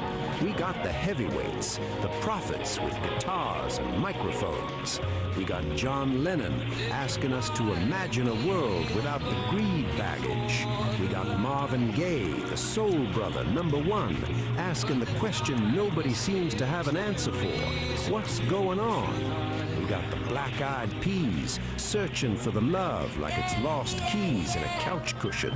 We got Midnight Oil burning the beds and Cat Stevens driving the peace train.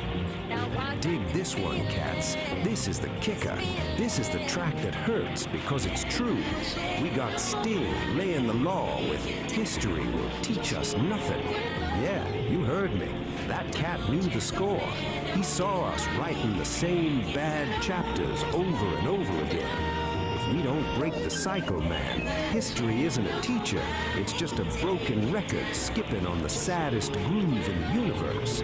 So listen to Sting. Let the irony sting a little bit. Maybe it'll wake you up. I want you to take this playlist, put it in your ear holes, let it marinate in your gray matter. Listen to Sam Cooke tell you that a change is gonna come. Believe him, man. Because if you don't believe him, the darkness wins. Listen to Matisyahu dream of one day. This isn't just background noise for your elevator ride to oblivion. This is the manual, man. These cats are singing the instructions on how to be human. So crank it up, disturb the neighbors, scare the squares, let the vibration shake the hate right out of your bones. Maybe, just maybe, if we all hum the same tune for 5 minutes, we might accidentally start a revolution of kindness. Stranger things have happened, like me, narrator, suggesting we actually have hope. Go groove on that. Peace, love, and clean waveforms. If you want, sit and just chill for a while. I'd like to just jam some words. So, since I can't afford the broadcast rights to play you all these groovy tunes of hope, I'll put out the vibe for you to explore wherever you plug into the sonic realms. Dig it. The anthems of hope and unity. John Lennon's Imagine, the message, perhaps the ultimate anthem for a future without the divisions of the past. It asks us to visualize a world where humanity is one, unburdened by borders or conflict. Key lyric, imagine all the people sharing all the world. Marvin Gaye's What's Going On? The message written from the perspective of a Vietnam veteran returning home to a divided country. This soul classic pleads for understanding and love rather than brutality and escalation. Key lyric, war is not the answer, for only love can conquer hate. Bob Marley's One Love. The message, a global call for unity. Marley urges humanity to come together to fix the dirty pict of the world and care for one another before it's too late. Key lyric, let's get together and feel all right. Michael Jackson's Man in the Mirror. The message, this song emphasizes that waiting for the world to change isn't enough. We must take care of those in need, the kids in the streets with not enough to eat, by first changing ourselves. Key lyric, if you want to make the world a better place, take a look at yourself and then make a change. Louis Armstrong's What a Wonderful World. The message, a gentle reminder of the beauty that exists when people live in harmony. It is a song of profound optimism for the generations to come. Key lyric, Haze Cry. No, the much never know. Start breaking the cycle and not repeating history. The Black Eyed Peas, Where is the Love? The message, a modern classic that explicitly critiques how humanity keeps repeating the same mistakes, terrorism, racism, and war, asking us to stop and find the love we've lost. Key lyric, history currently, nothing different. People killing, people dying. Midnight Oil's Beds Are Burning. A message, a powerful rock anthem about acknowledging the terrible mistakes of the past, specifically regarding indigenous lands and the urgent need to make it right rather than ignoring history. Key lyric, the time has come to say fair's fair, to pay the rent, to pay our share. U2's One. The message, a gritty look at the difficulty of unity. It acknowledges that we often hurt each other, but because we share one world, we have key lyric, we get to carry each other. One. The Cranberries, zombies, a desperate plea to end the zombie mindset of inherited violence, where fights from the past are repeated by new generations. Key lyric, with their tanks and their bombs, in your head, they are dying. Buffalo Springfields, for what it's worth. The message, a warning against polarization and violence. It calls for awareness and listening to one another before fear tears society apart. Key lyric, nobody's right if everybody's wrong. Sting's history will teach us nothing. The message, a sharp reggae-infused critique of humanity's failure to learn. Sting argues that studying the past is useless if we continue to repeat the exact same behaviors in the present. True change requires immediate action, not just hindsight. Key lyric, history will teach us nothing, just as long as history repeats itself. Songs of resilience and future hope. Sam Cooke's A Change Is Gonna Come. The message, born from the civil rights movement. This is the definitive song of endurance. It acknowledges the brutal history. It's been too hard living, but insists that a better future is inevitable. Key lyric, it's been a long time coming, but I know a change comes. This Yahoo's One Day. The message, a reggae fusion track that dreams of a specific future where children won't know war and humanity stops fighting. Key lyric, one day this all will change. Treat people the same. Stop with the violence. Down with the hate. Bill Withers' Lean on Me. The message, the ultimate song about community care. It reminds us that everyone has a past and everyone has pain, but the solution is leaning on one another. Key lyric, we all need somebody to lean on. Scorpions' Wind of Change. The message, written as the Berlin Wall fell, this power ballad captures the specific moment when the terrible past ends and a future of freedom begins. Key lyric, the world is closing in. Did you ever think that we could be close? Andra Day, Rise Up. The message, a modern anthem of resilience, speaks to the exhaustion of life, but the necessity of rising up for each other again and again. Key lyric, I'll rise up and I'll do it 1,000 times again. Songs for taking action. USA for Africa's We Are the World. The message, a massive collaboration that literally united the music world to tell us that we are responsible for saving our own lives by helping others. Key lyric, we are the ones who make a brighter day, so let's start giving. Cat Stevens, Yusuf's Peace Train. The message, a joyful call for everyone to jump on the train toward a better world, urging us to leave the darkness of the past behind. Key lyric, why must we go on hating? Why can't we live in bliss? Bill Withers, Waiting for the World to Change. The message acknowledges the frustration of a generation that sees the mistakes of the leaders. When they own the information, they can bend it all they want, but holds on to hope for their turn to fix it. Key lyric, one day our generation is gonna rule the population. Kendrick Lamar's All Right, a contemporary anthem of survival and hope against systemic struggle. It acknowledges the hard history, but offers a communal chant that we will survive. Key lyric, we gonna be all right. The Beatles, all you need is love. The message, simple, direct, and timeless. It strips away all the complexity of history and politics to suggest that the only viable path forward is love. Key lyric, there's nothing you can do that can't be done. All you need is love.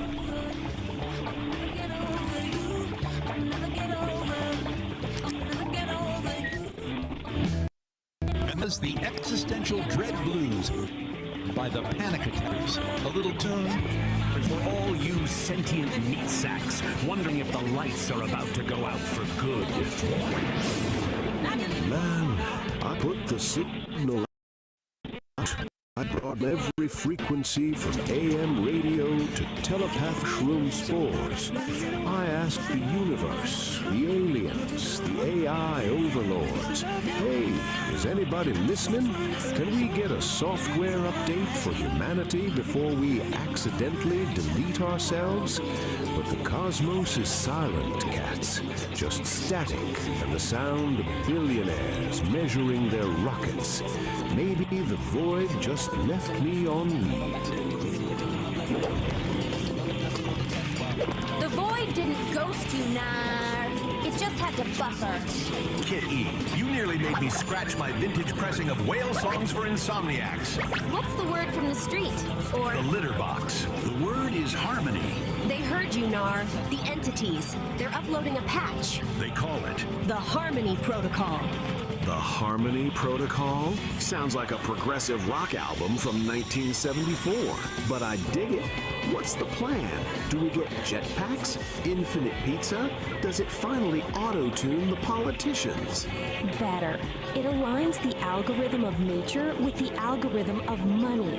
It's a full system reboot. The conductor is ready to drop the beat.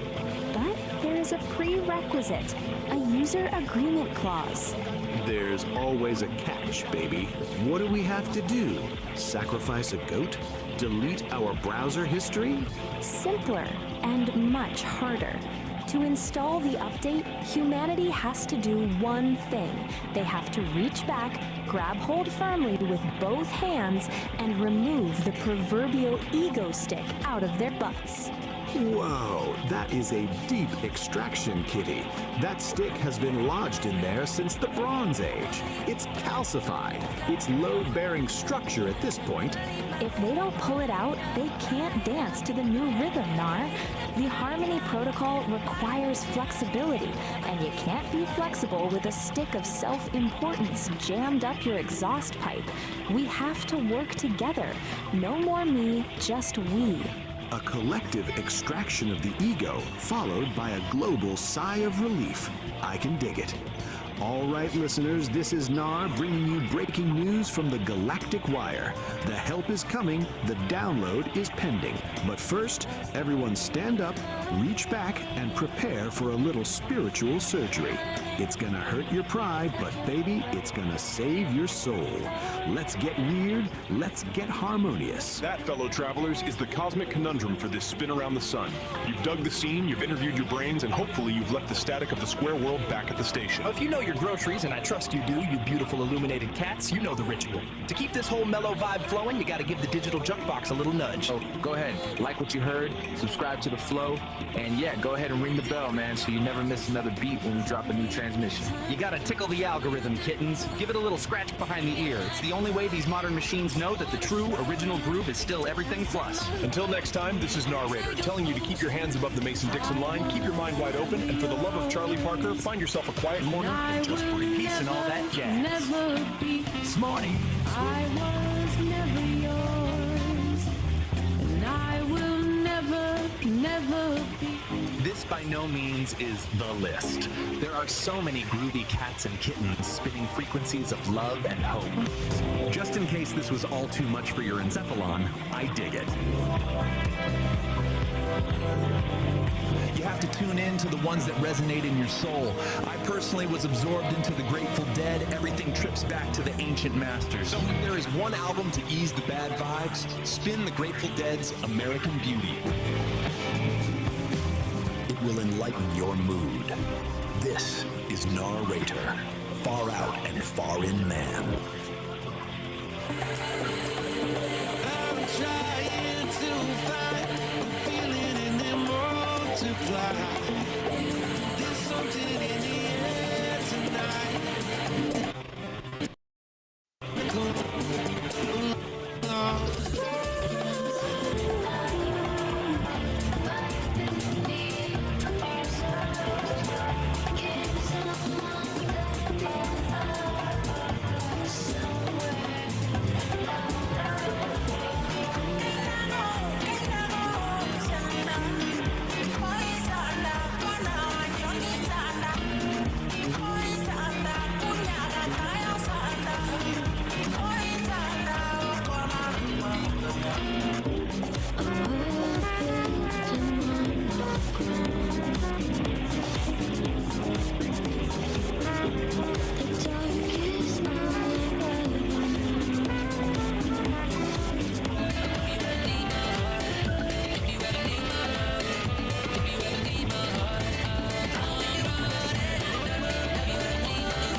Music with the universe if our fans are stuck on Earth.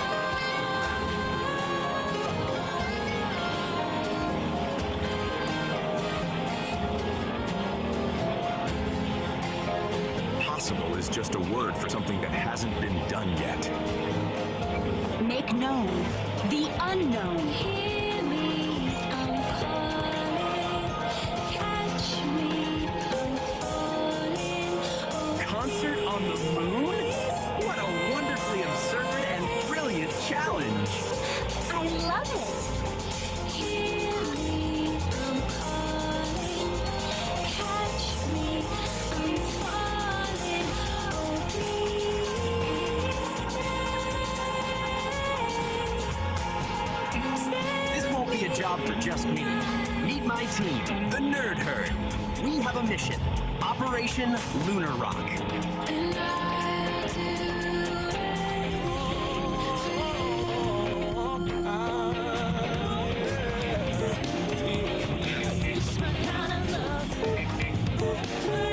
We'll modify our new Starship's cargo bay into a passenger cabin. We have a mission. Operation Lunar Rock. get close, 'cause I'm losing all my control tonight. As I do when I get too high. Next stop, the moon. Feels like I'm hay muchas veces en el mar y yo solo te quiero a ti. Hay muchas veces en el mar y yo solo te quiero a ti. Con par de copas perdí la noción del tiempo. Dile a tu jefe que lo siento, que te vas conmigo y atento, que lo vas a disfrutar. We did it! This proves that with a little bit of rock and roll and a lot of rocket science, anything is possible.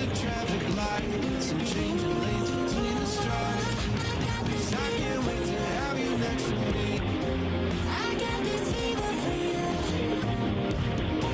I got this fever. Engage.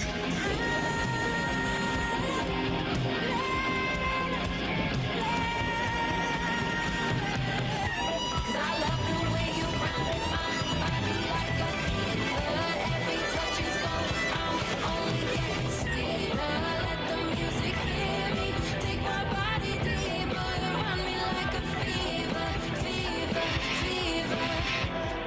I'm gonna be better, better than before. I promise I won't try this. You don't deserve it all. I'm gonna be better, better than before. I promise I won't try this. You don't know something like this. It's a little bit like I can't lose. You call it baptism. What? This is what you call a baptism. Looks a little something like this. Looks a little bit like I can't lose. This is what you call a baptism. What? This is what you call a baptism. Open my full embrace when you shed light on my. I've been burning up this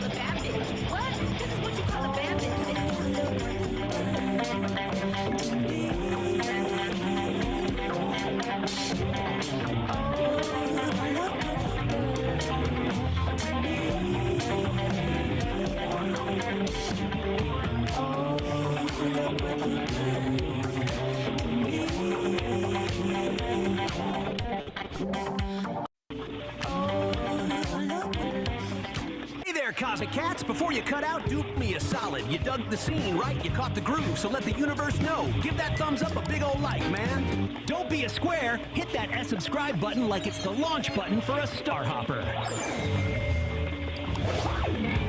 And listen, that little hotel bell icon, that's the R-ing ER, man. Ring that bell so you don't miss the next blast-off. We got Kitty, we got Mars, we got Uranus. Yeah, it's gonna be a scene. Don't get left behind on this trip.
Let's follow the payload. This raw daticle of pure potential, gliding right up to the mycelial cabin, a transparent tendril, a high-frequency key. The engine goes quiet, the lantern light freezes. Pulsing in a series of colors and rhythms, branchings of potentials that may arise. The vast architecture of probability, the what-if floating alongside the what-is. A thunderstorm of mapped potential.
We're breaking free tonight, chasing the stars, yeah. Next stop, Mars.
Exactly! That's why it's perfect. We don't do possible. We do legendary. Think of it. Kitty and the Furry Muffins, live from the Red Planet!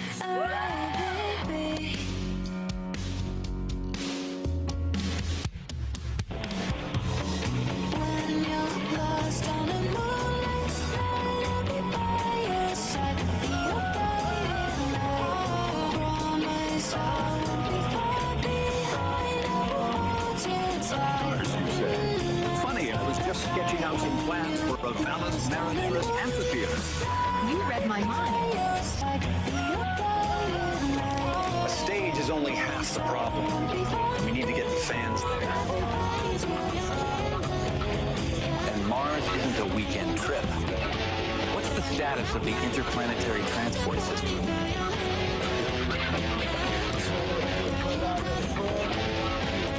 The fleet is ready, sire.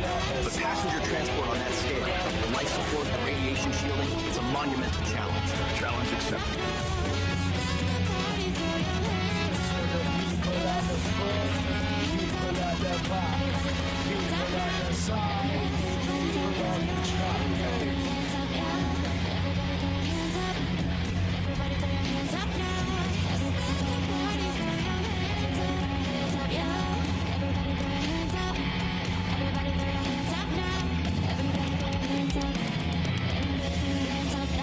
To the people at the front, people at the back, people at the side, people on the track. Hey. Dancing around in my tight dress, looking at myself, got them all looking very nice. Just look at me, I don't mean to be like that. Everywhere I go, collateral effects. Other boys say I'm a little salty, but they cannot like you when I get a little bossy. Gotta level up, gotta get naughty. Better let you leave when the lights get past me. Yeah.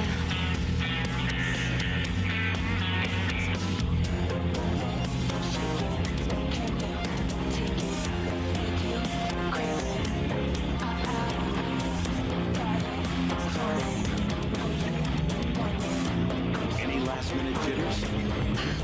I'm ready to make the universe shake.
The whole cosmic scene is vibrating, you know?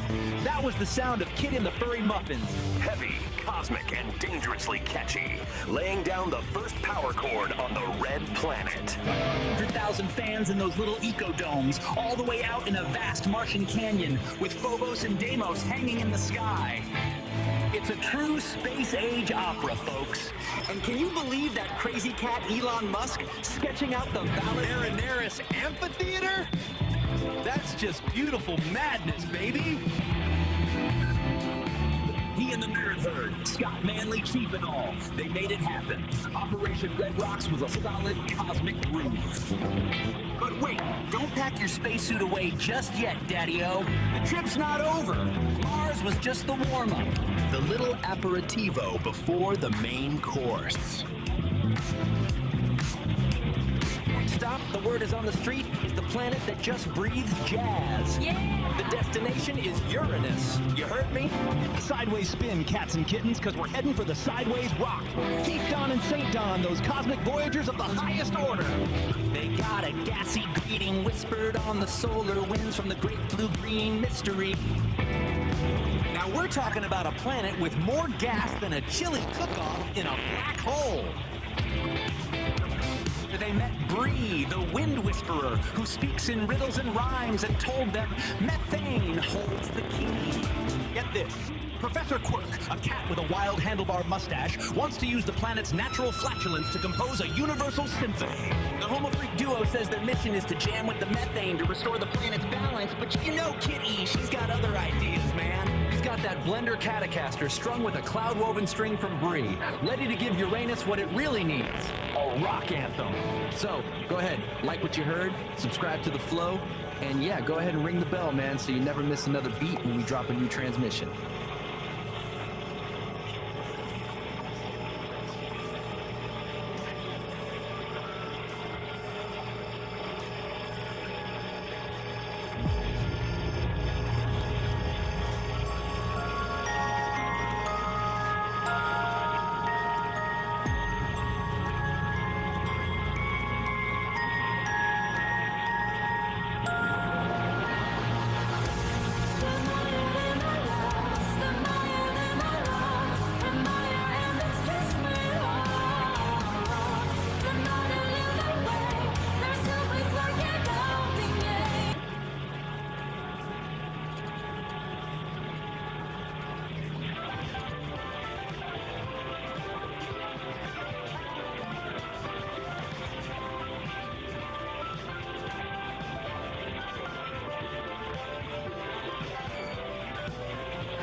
cool cats and cosmic kittens. Lay your peepers on this heavy scene of gastrointestinal destiny.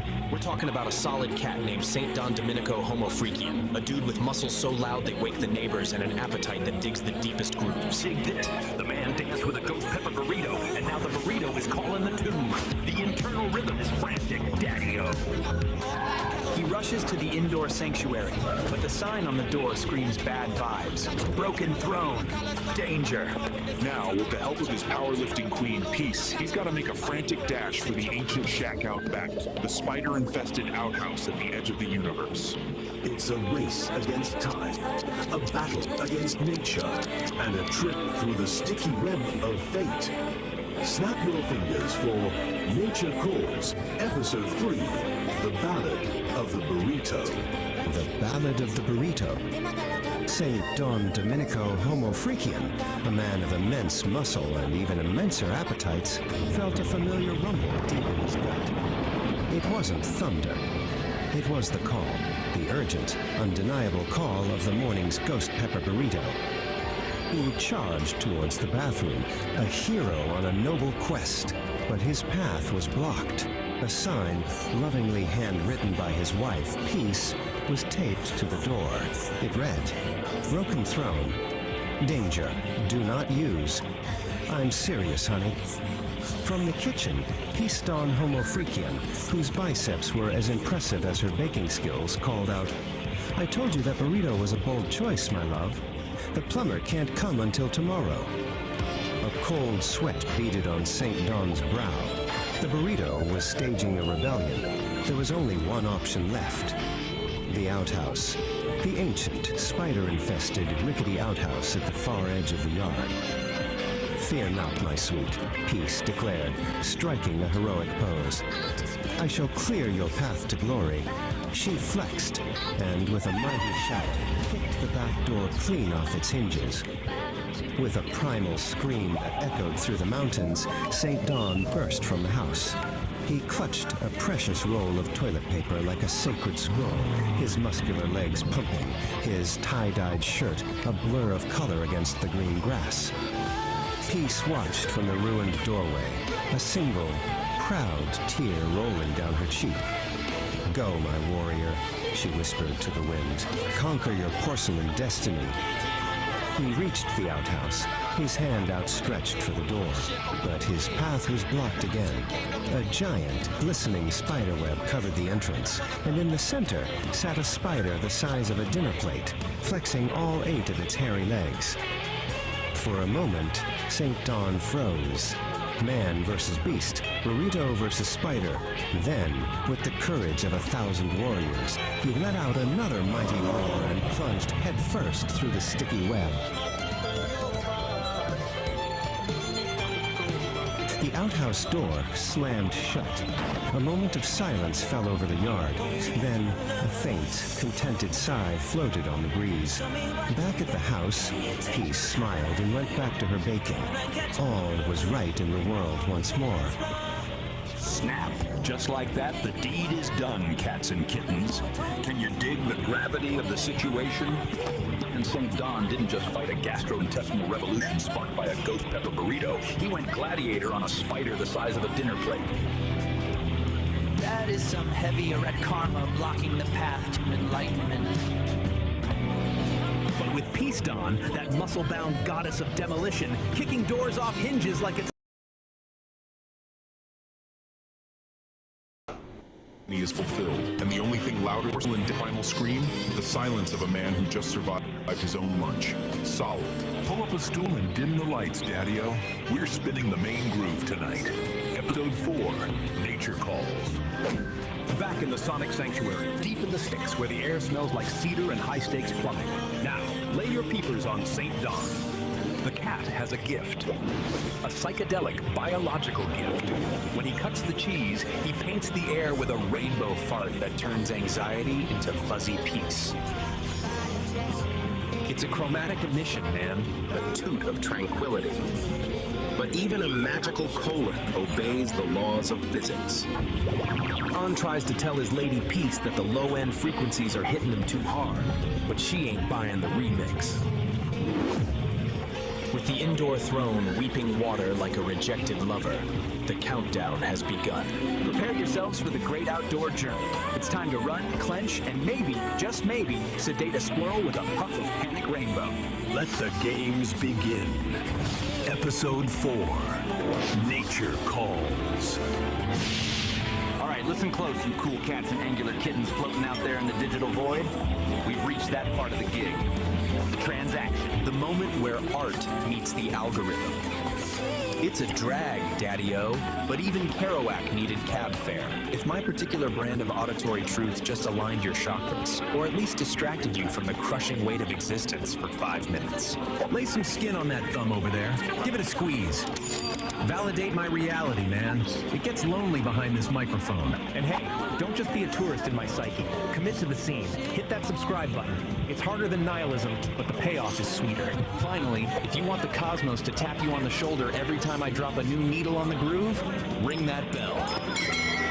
Let the vibrations shake you awake before the squares grind you down. Dig it? Solid. Now back to the cool sounds. Gotta make it right, like a wet fart lit for the very first time. I didn't know what to do, I was so confused. Like a wet fart, thought it was a secret, but the sound gave it away. Now my pants are soggy, ruined my whole day. Wet fart, oh wet.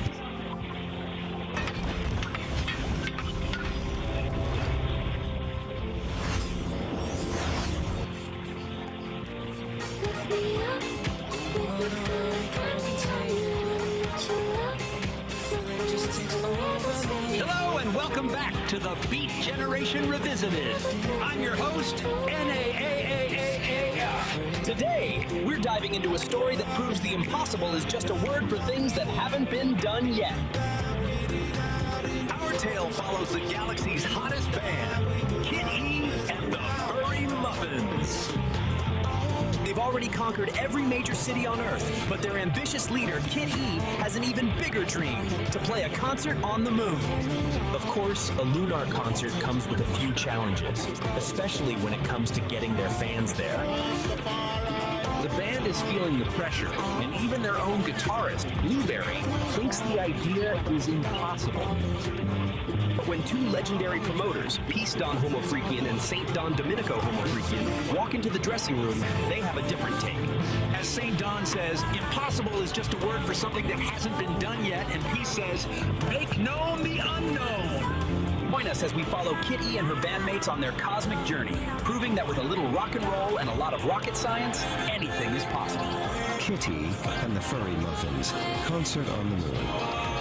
Kitty and the Furry Muffins were the hottest band in the galaxy, with Kitty on vocals, Pinky on rhythm guitar, Blueberry on lead guitar, Harrietta on drums, and Gorgonaut TBK on bass. Their music made everyone want to dance. They had played every major city on Earth, but Kitty had an even bigger dream, a concert on the moon. There was just one tiny problem. How would their fans get there? Backstage, after a sold-out show, the energy was low. The amazing high of the performance was fading, replaced by the impossible weight of their biggest dream. A moon concert is a great idea, Kitty, said Gorgonaut TBK, polishing their bass guitar, but it's impossible. Blueberry and Pinky nodded in agreement. How can we share our music with the universe if our fans are stuck on Earth? Asked Harrietta.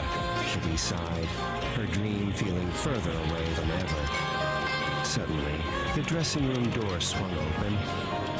In walked the legendary promoters, the married couple Peace Don Homo Freakian and Saint Don Domenico Homo Freakian. Impossible is just a word for something that hasn't been done yet, Saint said with a grin. And we know just the person to help you do it. The next day, Peace and Saint took Kitty to a massive futuristic building. Inside, they met Elon Musk, a man whose mind was always buzzing with incredible ideas. A concert on the moon? Eloni's eyes lit up. What a wonderfully absurd and brilliant challenge. I love it. Eloni spun around in his chair. This won't be a job for just me. Meet my team, the Nerd Herd.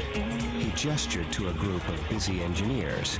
We have a mission, Operation Lunar Rock. The Nerd Herd light sprang into action. Blueprints covered every surface, and the air buzzed with calculations.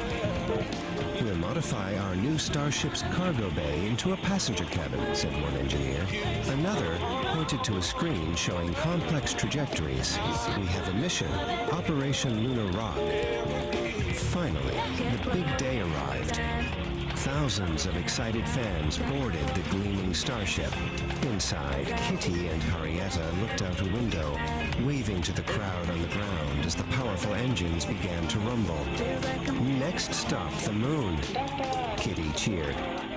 The stage was set on the dusty lunar surface, with the beautiful blue Earth hanging in the sky like a giant marble. As Kitty and the furry muffins struck the first chord, fans in their space helmets bounced and floated in the low gravity, a cosmic mosh pit under the stars. After the final encore, everyone gathered to look at the view. "We did it," Kitty whispered, her voice full of awe. Eleni stood with his team. "This proves that with a little rock and roll and a lot of rocket science," he said with a smile, "anything is possible." Oh, the end! The Space Cats did it, man! Kitty and the furry muffins hit the moon, making a cosmic scene with Earth hanging like a blue marble. Possible got a real zonk on the head, thanks to Elon and the Nerd Herd. That's the Lunar Wrap. The encore is done, but don't wig out, cats. This gig is still swinging like I did in the 80s. Later, Space Cats. Narrator is back on the mic. Dig this. The moon was just a cool pad. Kitty, she's a lioness, she's not Bug. Wants it, Redder. She wants Mars. That's legendary, man. So the Homo Freakins call Eloni again, and he's already sketching an amphitheater in Valles Marineris. Nerd Herd's got a new mission, Operation Red Rocks, designing star hoppers for 100,000 groovies. They're laying down a heavy cosmic bass line. The fleet is ready. Get ready, Earth! Get ready, Mars! Because this gig is wild, and the word is out, next stop is Uranus. Dig the cosmic dust, man. It's time to wave.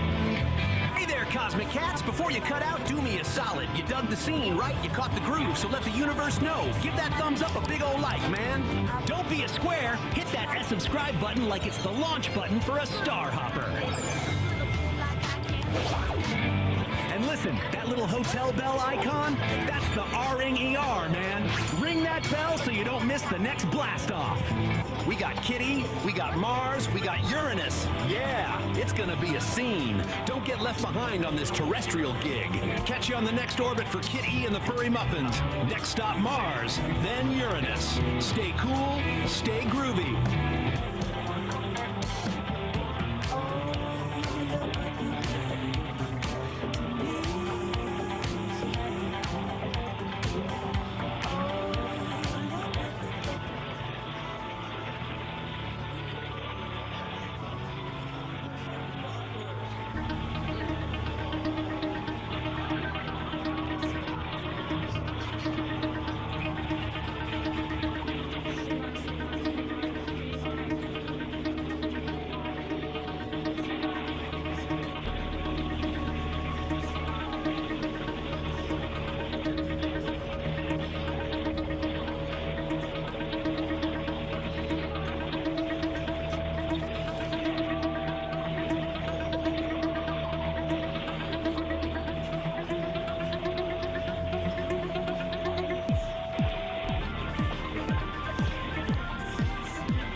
give into the rhythm. I wanna know, do you feel it in the friction? 'Cause I can taste it when you kiss my body like that. I like the way that you're moving in my system. You got the touch and I give into the rhythm. I wanna know, do you feel it in the friction? 'Cause I can taste it when you kiss my body like that. Breaking fall, hard to break it all. I gotta say, to every mountain that comes your way, I'm the one to take. Together, I know that you break the fall. Hard to break it all. I gotta say, to every mountain that comes your way, I'm the one to take. This place has more gas than a chili cook-off in a black hole!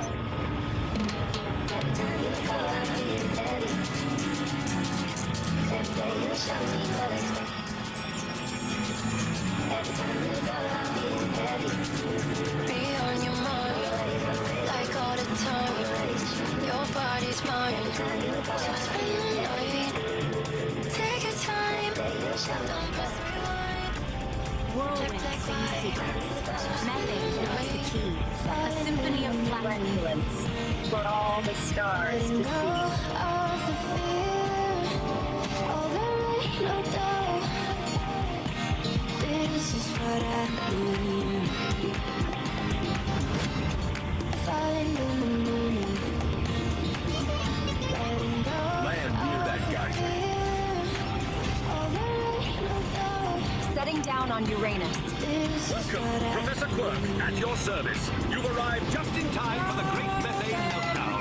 A true flatulence fiasco. Uranus isn't just gas. It's a gas-powered jam session. But my instruments need a power source of pure, premium cosmic gas. We believe the same.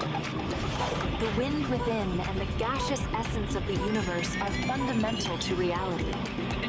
I don't know where we're going, but we're searching for now.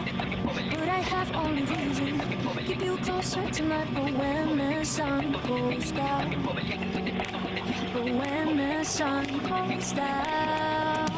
Our mission is to jam with the methane, to restore the planet's balance. Our symphony aligns with our own cosmic cacophony. Symphony is cool and all, but this place needs a rock anthem. This planet is where the real interstellar jam session happens.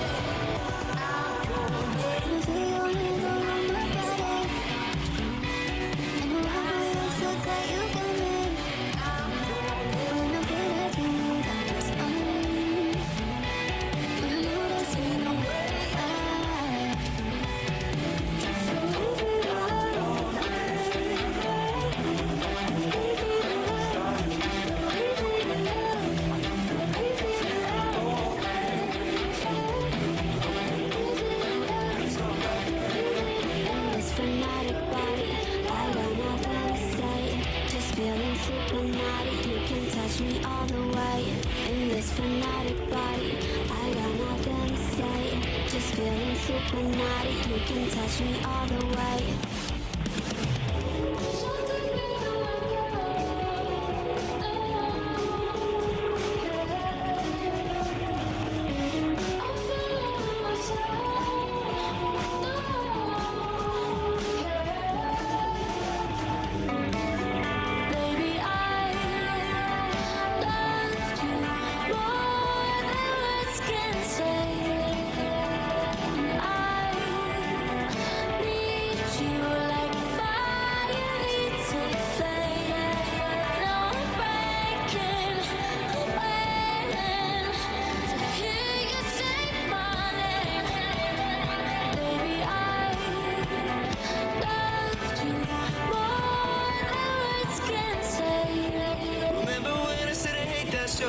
leave it on cause it's all I know. And I stay up waiting for you.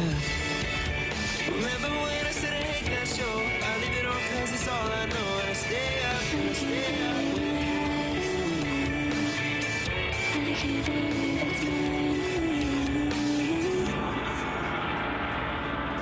can't believe my eyes. I can't believe it's mine. Go wet fart, live for the very first time. I was listening to this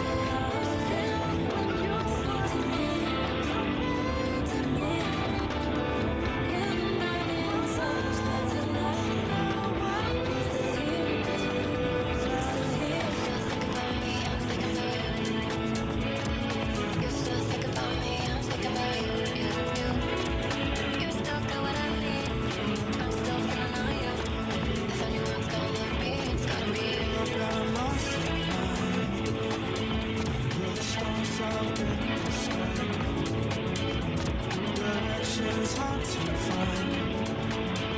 The stars are in the sky.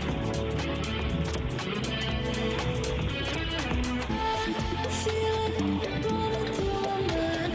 Take it all to the world. Never know who you're gonna find in the sunrise. Sunrise. Watching nothing waiting. Yeah, I'm here anticipating. What does it feel like to feel alive?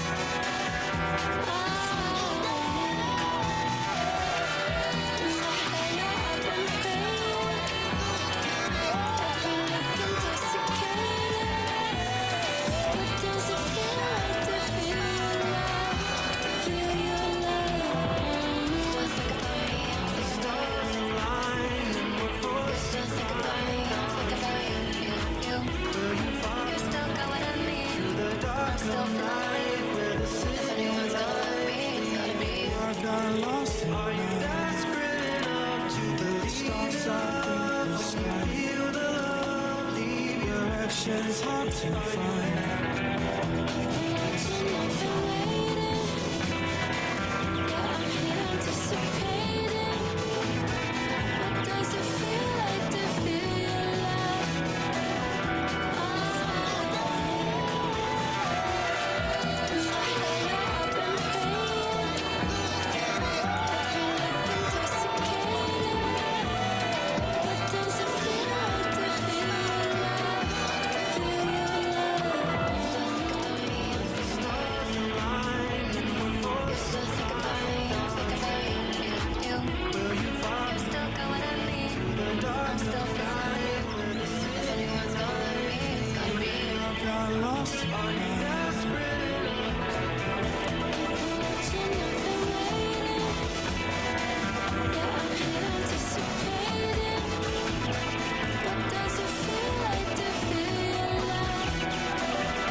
sovereign forge ignites with focused heat, a driving pulse where energy and logic meet, shaping the chaos with a resonant beat, forging a new reality, complete. Here the iridescent light becomes a tool. The one photon follows a perfect rule. From formless chaos we create what's real. This is the genesis of fire and steel.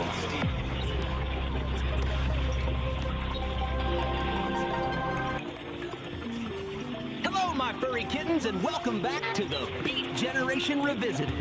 I'm your host, Narrator.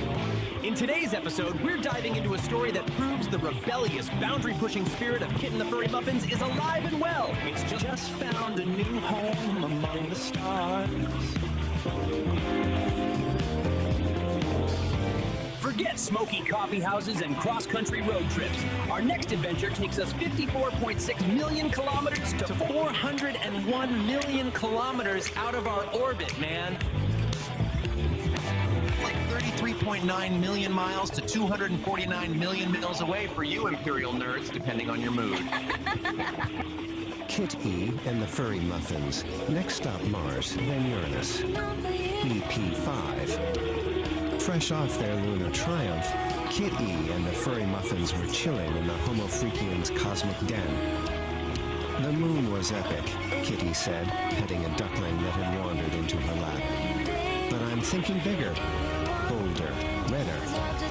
Saint Don Domenico Homofreakian, husband of peace, looked up from his meditation. You don't mean... Peace Don Homofreakian, wife of Saint Don, floated into the room, holding a tray of kombucha. Oh, she does, Peace said, her voice chiming like cosmic bells. She wants to play on Mars. The other band members, lounging on beanbags, erupted. Mars? Squawked Blueberry, nearly spilling her drink. The logistics would be a nightmare. Kitty stood up, her tail swishing with determination. Exactly. That's why it's perfect. We don't do possible. We do legendary. Think of it. Kit E and the Furry Muffins, live from the Red Planet. Harrietta and Pinky exchanged a look, the insane idea already taking root. Peace and St. Don knew there was only one person who could turn this brand of beautiful madness into reality. They made the call. The face that appeared on their holographic projector was already grinning. Mars, you say? Elon Musk's voice crackled with energy. Funny, I was just sketching out some plans for a Valles Marineris amphitheater. You read my mind. Elon swiveled in his chair at SpaceX Mission Control. A stage is only half the problem. We need to get the fans there. And Mars isn't a weekend trip. He turned to his lead engineer, Timmy, already sealed in an orange spacesuit. What's the status of the interplanetary transport system? Timmy looked up. The fleet is ready, sir. But passenger transport on that scale, the life support, the radiation shielding, it's a monumental challenge. A bald man in a Nerd Herd t-shirt stepped forward, cracking his knuckles. Challenge accepted, said Scott Manley, whose call sign was Chief. The Nerd Herd went into overdrive. Blueprints for a collapsible, atmosphere-proof stage filled every screen. They designed a fleet of Starhopper shuttles, luxury cosmic cruisers for the long haul to Mars, complete with zero-G bars and holographic entertainment suites. The project was codenamed Operation Red Rocks. Meanwhile, Kitty and the Furry Muffins were in the studio, writing an anthem worthy of an interplanetary debut. Gorgonaut TVK laid down a bass line that mimicked the seismic rumbles of Olympus Mons, while Pinky's drumming sounded like a meteor shower impacting with perfect rhythm. The music was heavy, cosmic, and dangerously catchy. Months later, the day arrived. A fleet of gleaming starhoppers ascended from Earth, a silver river flowing towards the red star in the sky. On the bridge of the flagship, Kitty stood with Elon, watching Earth shrink into a blue marble. Any last-minute jitters, he asked. Kitty grinned, her eyes reflecting the starfield. I'm ready to make the universe shake. The stage, a marvel of engineering, was nestled in a vast Martian canyon. As the twin moons of Phobos and Deimos rose, the band took their places. The first power chord echoed across the red desert, and 100,000 fans in interconnected ecodomes roared. The concert on Mars had begun, and the next stop was already on their minds, Uranus. Whoa, man, dig that! The whole cosmic scene is vibrating, you know? That was the sound of Kid in the Furry Muffins. Heavy, cosmic, and dangerously catchy. Laying down the first power chord on the red planet. 100,000 fans in those little ecodomes, all the way out in a vast Martian canyon, with Phobos and Deimos hanging in the sky. It's a true space-age opera, folks. And can you believe that crazy cat Elon Musk sketching out the Valles Marineris amphitheater? That's just beautiful madness, baby. He and the Marathon, Scott Manley, Chief and all, they made it happen. Operation Red Rocks was a solid cosmic group. But wait, don't pack your spacesuit away just yet, Daddy-O. The trip's not over. Ours was just the warm-up. The little aperitivo before the main course. Next stop, the word is on the street, is the planet that just breathes jazz. Yeah! The destination is Uranus. You heard me? Get the sideways spin, cats and kittens, because we're heading for the sideways rock. Keep Don and St. Don, those cosmic voyagers of the highest order. They got a gassy greeting whispered on the solar winds from the great blue-green mystery. Now we're talking about a planet with more gas than a chili cook-off in a black hole. They met Bree, the wind whisperer, who speaks in riddles and rhymes, and told them methane holds the key. Get this. Professor Quirk, a cat with a wild handlebar mustache, wants to use the planet's natural flatulence to compose a universal symphony. The Homo Freak duo says their mission is to jam with the methane to restore the planet's balance, but you know Kitty, she's got other ideas, man. She's got that blender Catacaster strung with a cloud-woven string from Bree, ready to give Uranus what it really needs. A rock anthem. So stay tuned, you cosmic cool cats, because this is the sound of the Great Methane Meltdown, the first annual Uranus Unplugged, a festival of music, science, and spiritual flatulence. It's a true flatulent fiasco. Dig it. Jump aboard the Cosmic Comer, get ready for the view. Next stop, Uranus. What's the cosmic buzz do? All right, today we are diving deep into a truly unique and, let's just say, aromatic creative universe. We're going to deconstruct the logic, the characters, and the narrative style of Homo Freakian World. And trust me, it's a wild ride, so you might want to buckle up. And boom, this slide right here gets to the absolute core of it all. You know, every great epic has that central conflict, right? That one recurring trial for its hero. Well, in Homo Freakian World, that trial is almost always a sudden, desperate, and incredibly urgent call from nature. This is it. This is the starting gun for pretty much every single adventure. Okay, so now that we've established that urgent foundation, let's properly step into this bizarre world. Our first section, welcome to Homo Freakian World. It's a place that's really defined by these crazy extremes. We've got this profound Zen-like patience smashing right up against the most urgent biological needs imaginable. So what exactly is this place? Well, it's a very specific kind of comedy. The whole thing is set in this rustic, kind of psychedelic world where the most mundane, everyday emergencies, like, you know, needing a bathroom and needing it now, are treated like they're these epic, soul-testing odysseys. The humor really comes from that massive, hilarious gap between the lowbrow sub and the super epic language used to talk about. And here we have our main players, right? This slide lays out the two central figures perfectly. On one side, you have Saint Dom Domenico. He's our hero, a guy of immense appetites whose internal plumbing basically dictates the entire plot. And on the other side, his wife, Peace Dom Homo Freakian.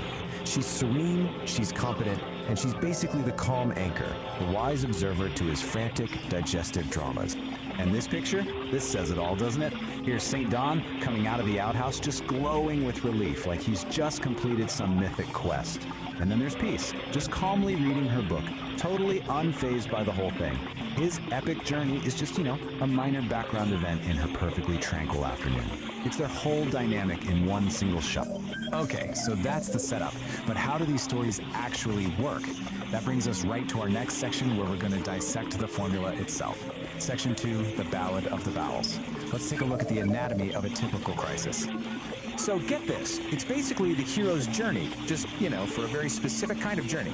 It always kicks off with the call, which is usually described as some kind of ominous gurgle. Then, of course, comes the obstacle. Maybe it's a broken toilet, a scary-looking garden gnome, or even a giant spider. That triggers the frantic sprint, this blur of plaid and panic, which finally leads to the relief, a triumphant roar that echoes through the forest, every time. And when we get to that moment of relief, oh boy, the descriptions are, let's just say, they don't hold back. This quote right here is a perfect example. The writing just dives right into the graphic details. I mean, it celebrates them, using the shockingly specific imagery to create a moment of just pure, unapologetic comedy. So often the real turning point, the moment of crisis, comes down to one single fatal error. Let's break down this process. Step 1, an attempt is made for a small, controlled release, just to alleviate pressure. Step 2, the immediate realization that this was a catastrophic miscalculation. This leads directly to Step 3, where a hopeful sound quickly devolves. And finally, Step 4, the result is a chart of biblical proportions. It's really a tragedy in 4-act. And Peace's reaction to this biblical event, this quote just sums her up perfectly. It is a masterpiece of understanding. While St. Dawn is living through what feels like an apocalypse, she's just watching with this calm fascination, delivering a line that is both absolutely brutal and hilarious.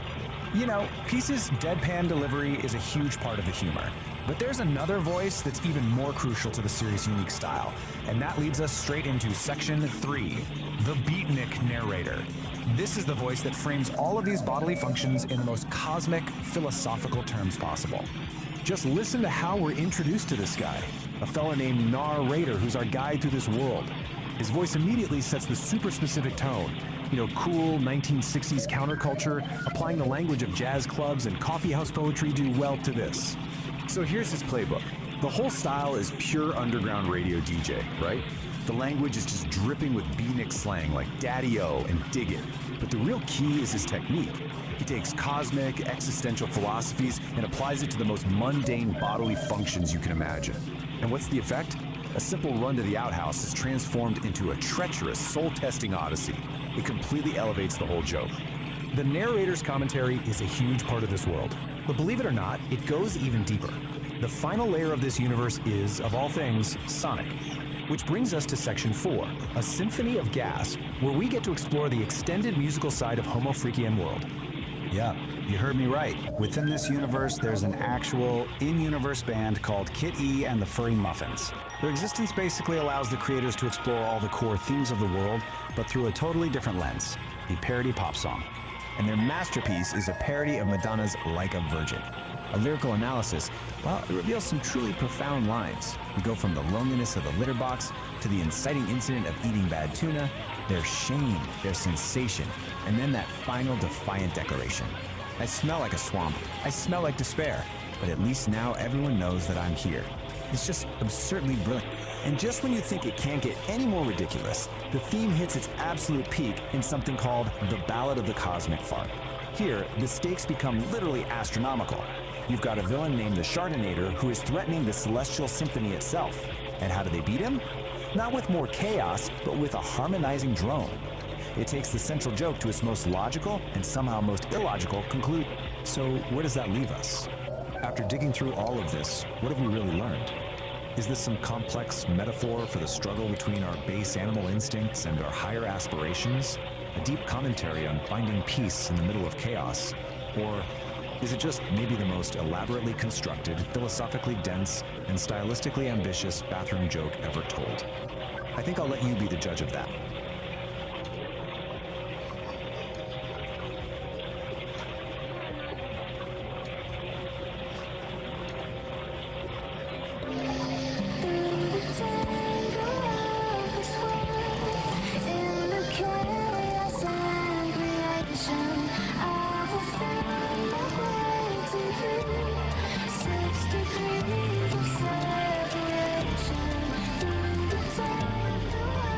This world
can't last no more.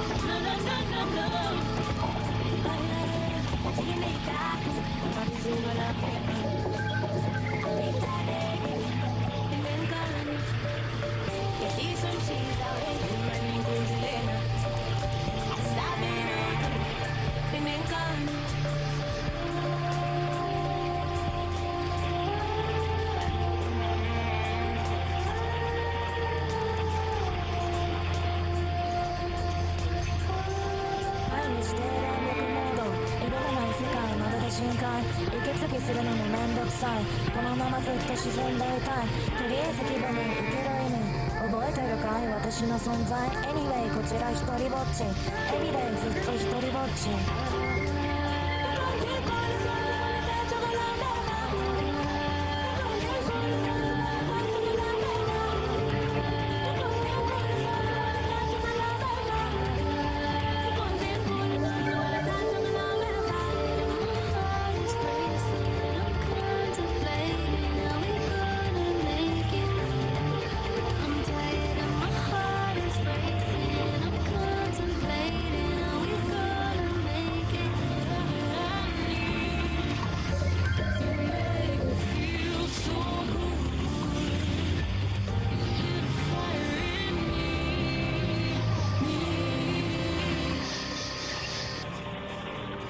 Ever eat something and just know you've made a terrible, terrible mistake? Well, today's story is all about that. We're diving into what the source material calls a heavy scene of gastrointestinal destiny. Yep, it's a wild ride, and it all kicks off with one single burrito. Wow. Okay, so that's literally the opening line from our source. It's a lot, I know. But honestly, it perfectly sets this bizarre, hilarious, kind of cosmic tone for what's coming. So let's meet the guy at the heart of it all. So our hero's name is, get this, Saint Don Domenico Homofrician. And the source describes him as a guy whose muscles literally wake the neighbors. So you can just imagine he's got an appetite to match, right? This is our guy, and believe me, he is about to face his greatest challenge ever.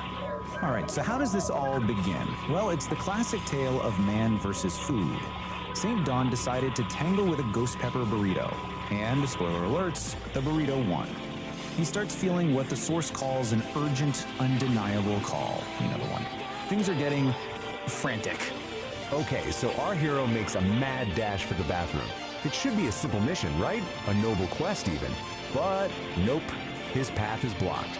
The main objective, that beautiful indoor sanctuary, is completely out of commission. And just like that, a simple trip to the toilet becomes this epic journey. And this is what's standing in his way. A handwritten sign from his wife. Peace. You gotta love the I'm serious, honey part. This isn't just a small problem, you guys. This is the first major obstacle on his path to what the story calls porcelain destiny. So, what are his options? Well, it's a pretty stark choice. On one hand, you've got the sanctuary. Indoors, civilized, everything he knows and loves. On the other hand, the last resort. An ancient, spider-infested outhouse way out at the edge of the yard. Oh, the horror. But hey, every great hero needs an ally, right? And his is incredible. Meet Peace Don Homofrician. The source literally calls her a powerlifting queen and goddess of demolition. So yeah, she's not messing around. She sees her man in distress and decides, okay, it's time to step in. So with plan A totally shot, Saint Don has no choice. He can't wait. He's got to make a mad dash for that outhouse, which, by the way, the source hilariously calls the edge of the universe. The quest has officially begun. And this is where it gets cinematic. Peace literally says, I shall clear your path to glory. And then, bam, she demolishes the back door with a primal scream.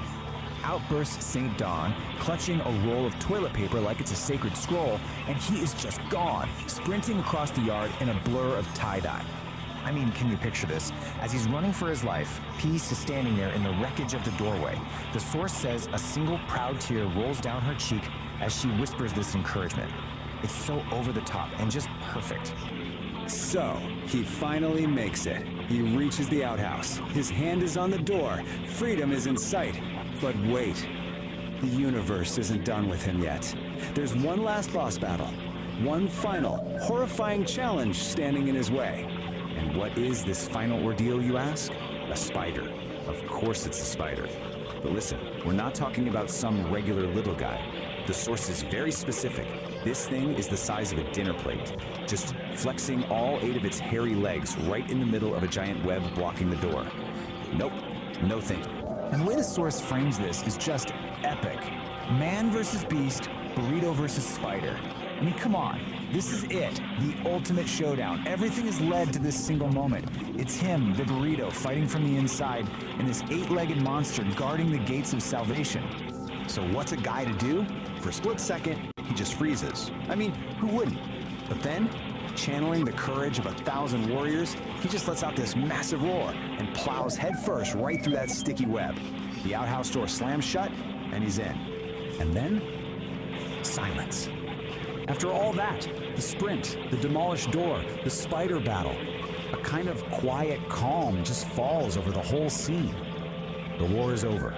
Destiny has been fulfilled. The door stays shut. You can just imagine this deep silence hanging in the air. And then you just hear it. A faint, contented sigh floating on the breeze. That's it.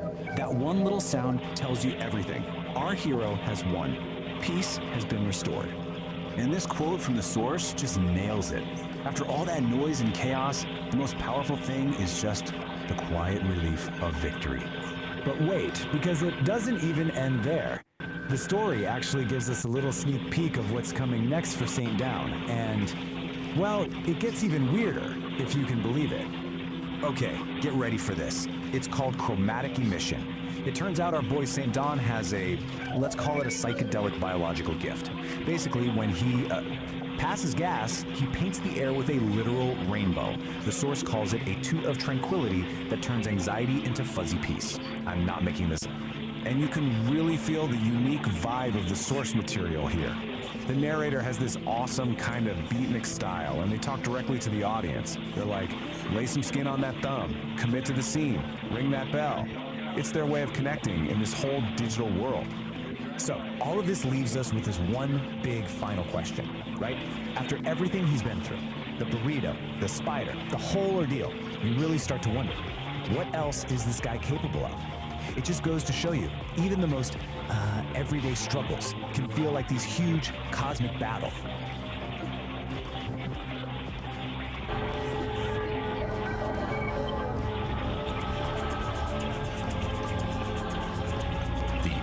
Astrologer, Episode 4, The Weight of the Shadow.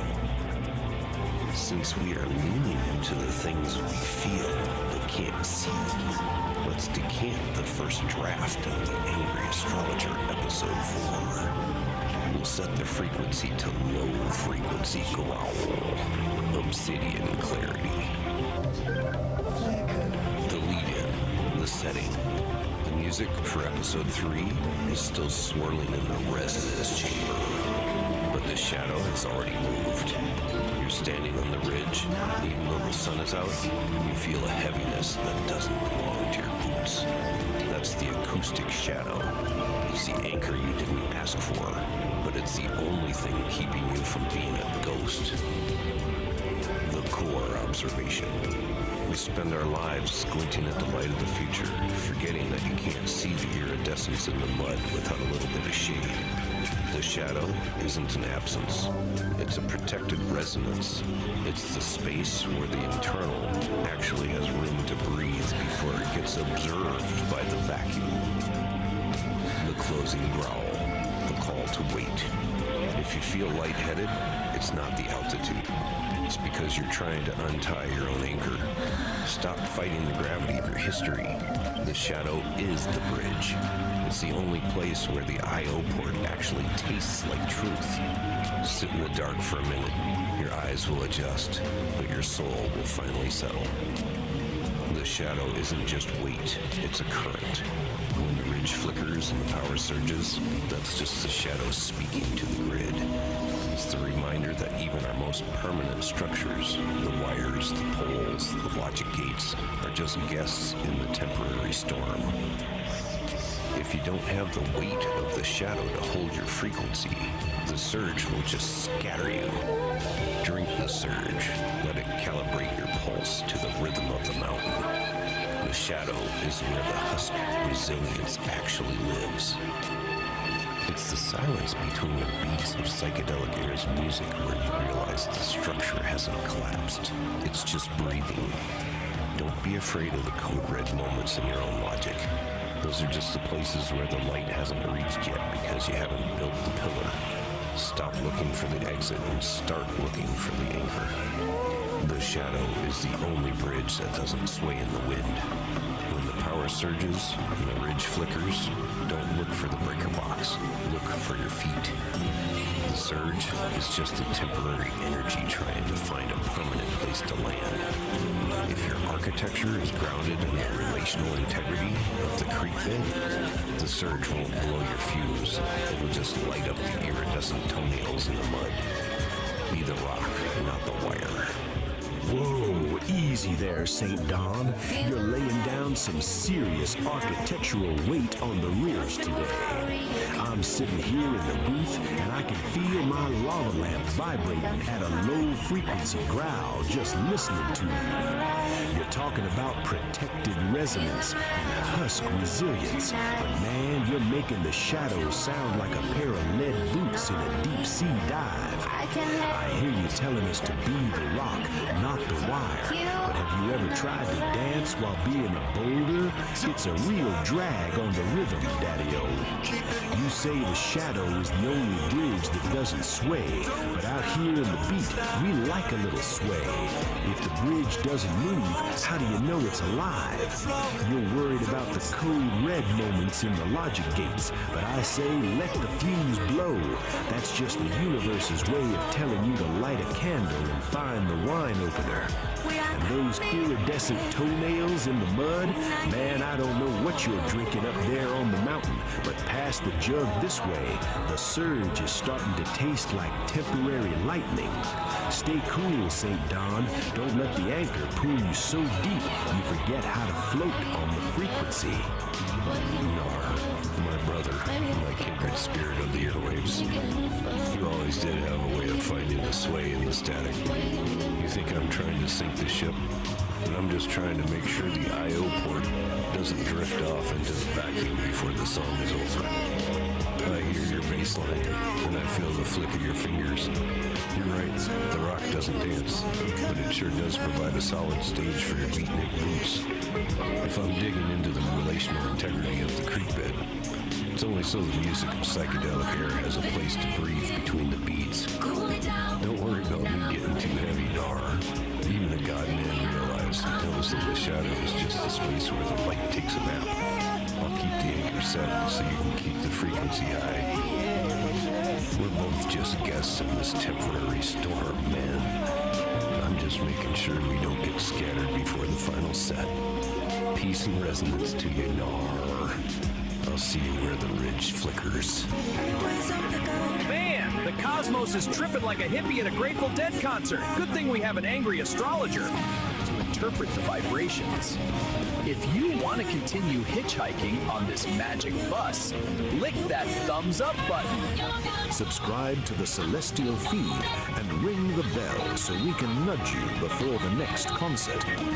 You don't need a miracle to get in this show, Daddy-O. Peace!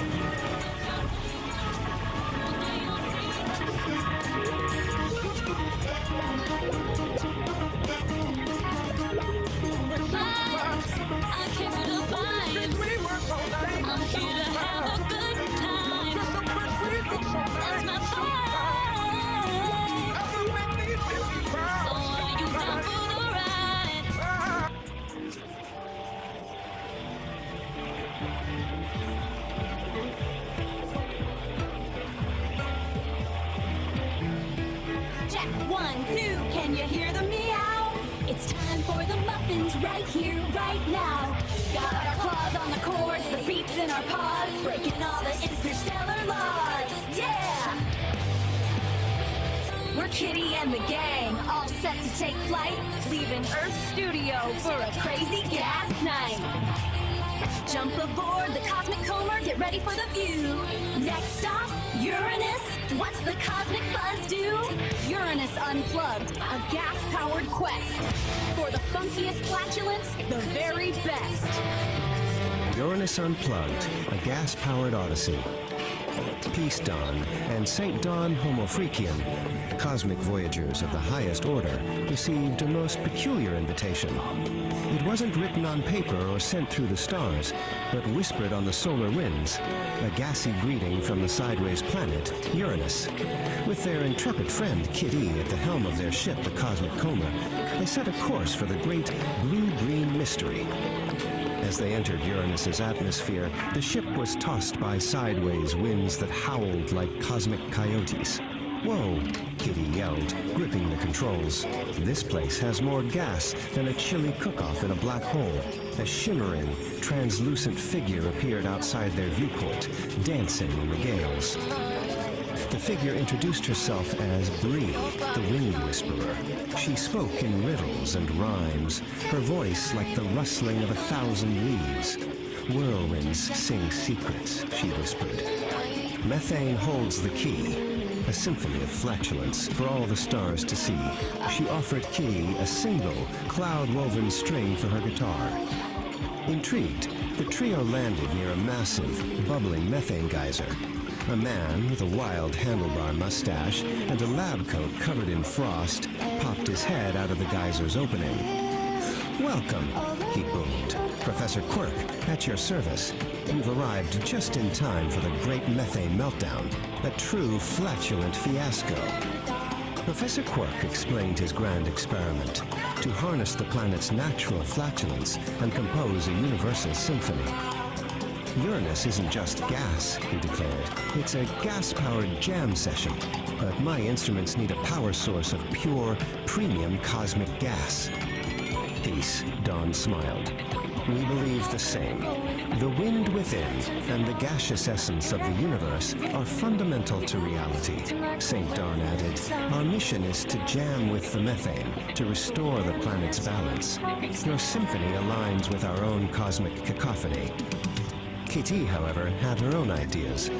A symphony is cool and all, but this place needs a rock anthem. She attached Bree's cloud-woven string to her guitar, the Blender Catacaster. "This planet is where the real interstellar jam session happens," she declared. As Kitty struck the first power chord, a sound wave of pure, unadulterated rock and roll, mixed with a hint of cosmic gas, ripped through the atmosphere. The methane geysers erupted in time with the beat, and the sideways winds swirled into a funky dance. Professor Quirk's instruments whirred to life, capturing the melody.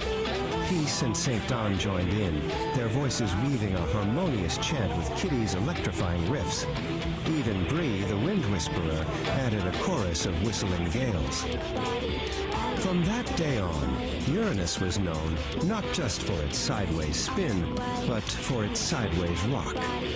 The Great Methane Meltdown became the first annual Uranus Unplugged, a festival of music, science, and spiritual flatulence, proving that with a little harmony, even the gassiest planet in the solar system could find its groove. Well, my furry muffs and muffins, Kid E, inspired by the sights, sounds, and smells of Uranus, has written an epic new tune, Wet Fart Lit, for the very first time. In light of the explosive energy coming out of Uranus and the musing of recent Peace and St. Dawn Homofreakian events, tune in to the next episode, Nature Call. You'll experience what some people think is funny and hear Wet Fart Lit for the very first time. It's gonna be more than just a number 2 farter.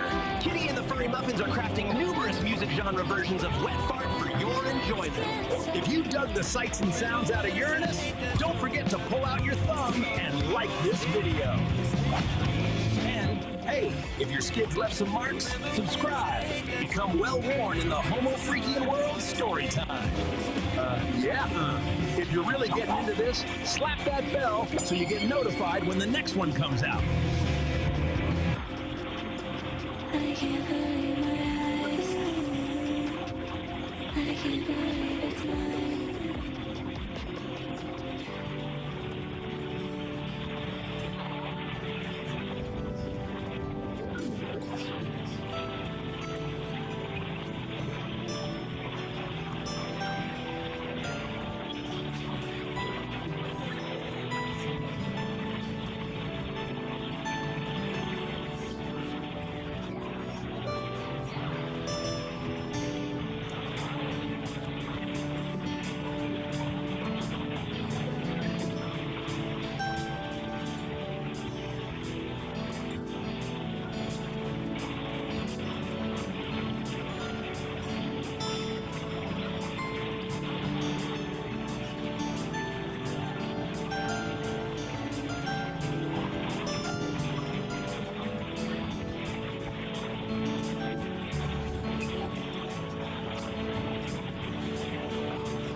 Forge ignites with focused heat, a driving pulse where energy and logic meet, shaping the chaos with a resonant beat, forging a new reality, complete.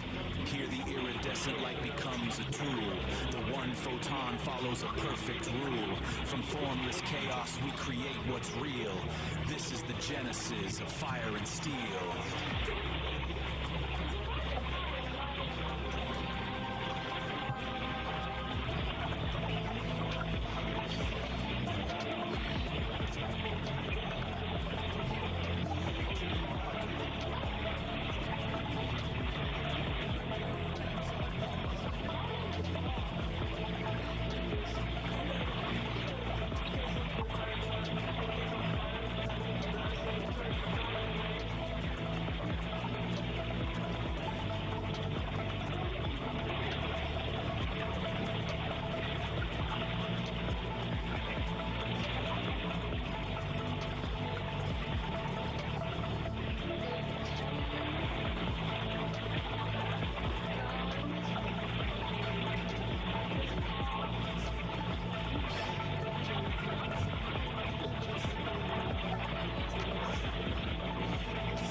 so confused.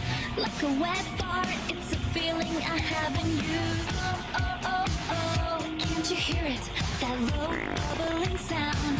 Shame and the sensation when the pants hit the ground. Heavy, my babies. That wasn't just a trip to the John. That was a spiritual awakening inside a wooden box. You gotta hand it to St. Don Domenico. He stared into the abyss of a level 5 Code Red, chili-induced catastrophe, and lived to tell the tale. But let's be real, cats. That cabin is gonna need to air out for at least 3 spins of the globe. It just goes to show you, love is a wild gig. 1 minute you're sipping coffee with your old lady, and the next you're holding your breath while she laughs like a mountain stream at your post-traumatic weakness. But hey, that's the groove. Even with bubble guts, he's still the luckiest man in the world. Dig it. Now, flip the tape and gaze upwards, starry-eyed wanderers. We're leaving the woods and warping straight to the Homo Freakian Pub. A celestial tavern where the planets themselves clink glasses. The vibes? Immaculate. Peace Don is wailing on the clarinet. St. Don is laying down the funk on the keys, and the air smells like, well-intentioned flatulence. But don't get too comfortable, Daddy-O. There's a discord blowing in from the void. A cat named the Shartinator is crashing the party with a chrome tuba strapped to his back and a foggy voice like a broken foghorn. He's looking to turn our sweet symphony into a sour mess on Uranus. Can the crew tune up before the universe browns out? Let's spin it. This is The Ballad of the Cosmic Fart. The Ballad of the Cosmic Fart. The Homo Freakian Pub, a celestial tavern where planets clink glasses of cosmic cocktails, was grooving. Peace Don Homo Freakian, her dreadlocks swirling like nebulas, played a soulful melody on her clarinet. Her husband, St. Don, laid down a funky beat on a keyboard that seemed to be powered by the very rhythm of the cosmos. The air was thick, with the harmonious scent of well-intentioned flatulence, a testament to the pub's groovy vibes. Suddenly, the pub doors burst open, and a wave of noxious green gas rolled in. A figure stood silhouetted in the doorway, a chrome, tuba-like contraption strapped to his back. "Greetings, Homo Freakians," he boomed, his voice a discordant foghorn. "I am the Shartinator. Prepare to witness the ultimate power of the universe, the boundless potential of the Shart." The harmonious vibe of the pub curdled like sour space milk. Peace Don and St. Don exchanged a worried glance.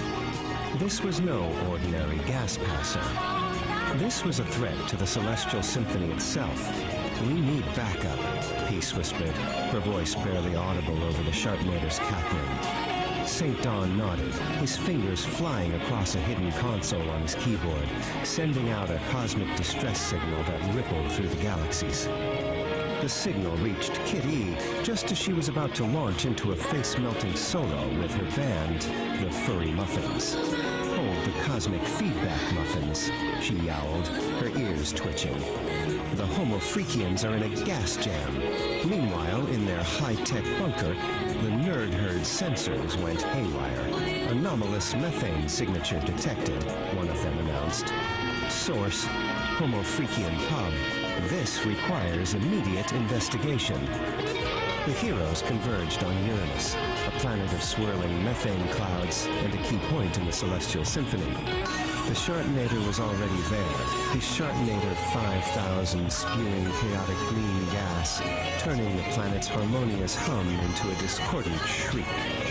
"Let's rock this gas bag of existence," Kitty shouted, launching into a power chord. But the Shartinator simply laughed, absorbing the sonic energy and reflecting it back as a wave of pure, unadulterated Shart. The heroes were thrown back, defeated. Humbled, the heroes retreated to Pluto to seek the wisdom of the dog monks. Master Zenwolf, his fur the color of ancient starlight, listened patiently to their tale. "You cannot fight chaos with chaos," he said, his voice a calming rumble.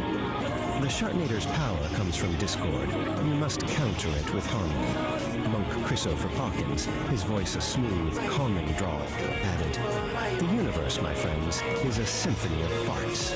You must find the right notes to bring it back in tune." The heroes returned to Uranus, but this time they didn't attack. Instead, they began to play. Peace and St. Dawn wove a gentle, melodic tune. Kid E and the Furry Muffins added a layer of cosmic blues. The Nerd Herd, using their tech, analyzed the planet's natural frequencies and created a harmonizing drone. Even the Dog Monks joined in, their deep, resonant chants adding to the symphony. The Sharknator, initially amused, soon grew agitated. The harmonious music was like a soothing balm on his chaotic energy, neutralizing it. He blasted them with his Sharknator 5000, but the music simply absorbed the chaotic energy, transmuting it into a beautiful, shimmering chord. "No!" he screamed. "My chaos! My beautiful, stinky chaos!" The symphony swelled, a cosmic lullaby that resonated with the very soul of Uranus. The Sharknator's chaotic energy, with nowhere to go, turned inward. With a final, pathetic PFFT, he imploded, leaving behind only the faint, lingering scent of burnt space beams. The celestial symphony was restored, the harmonious hum of Uranus a testament to their victory.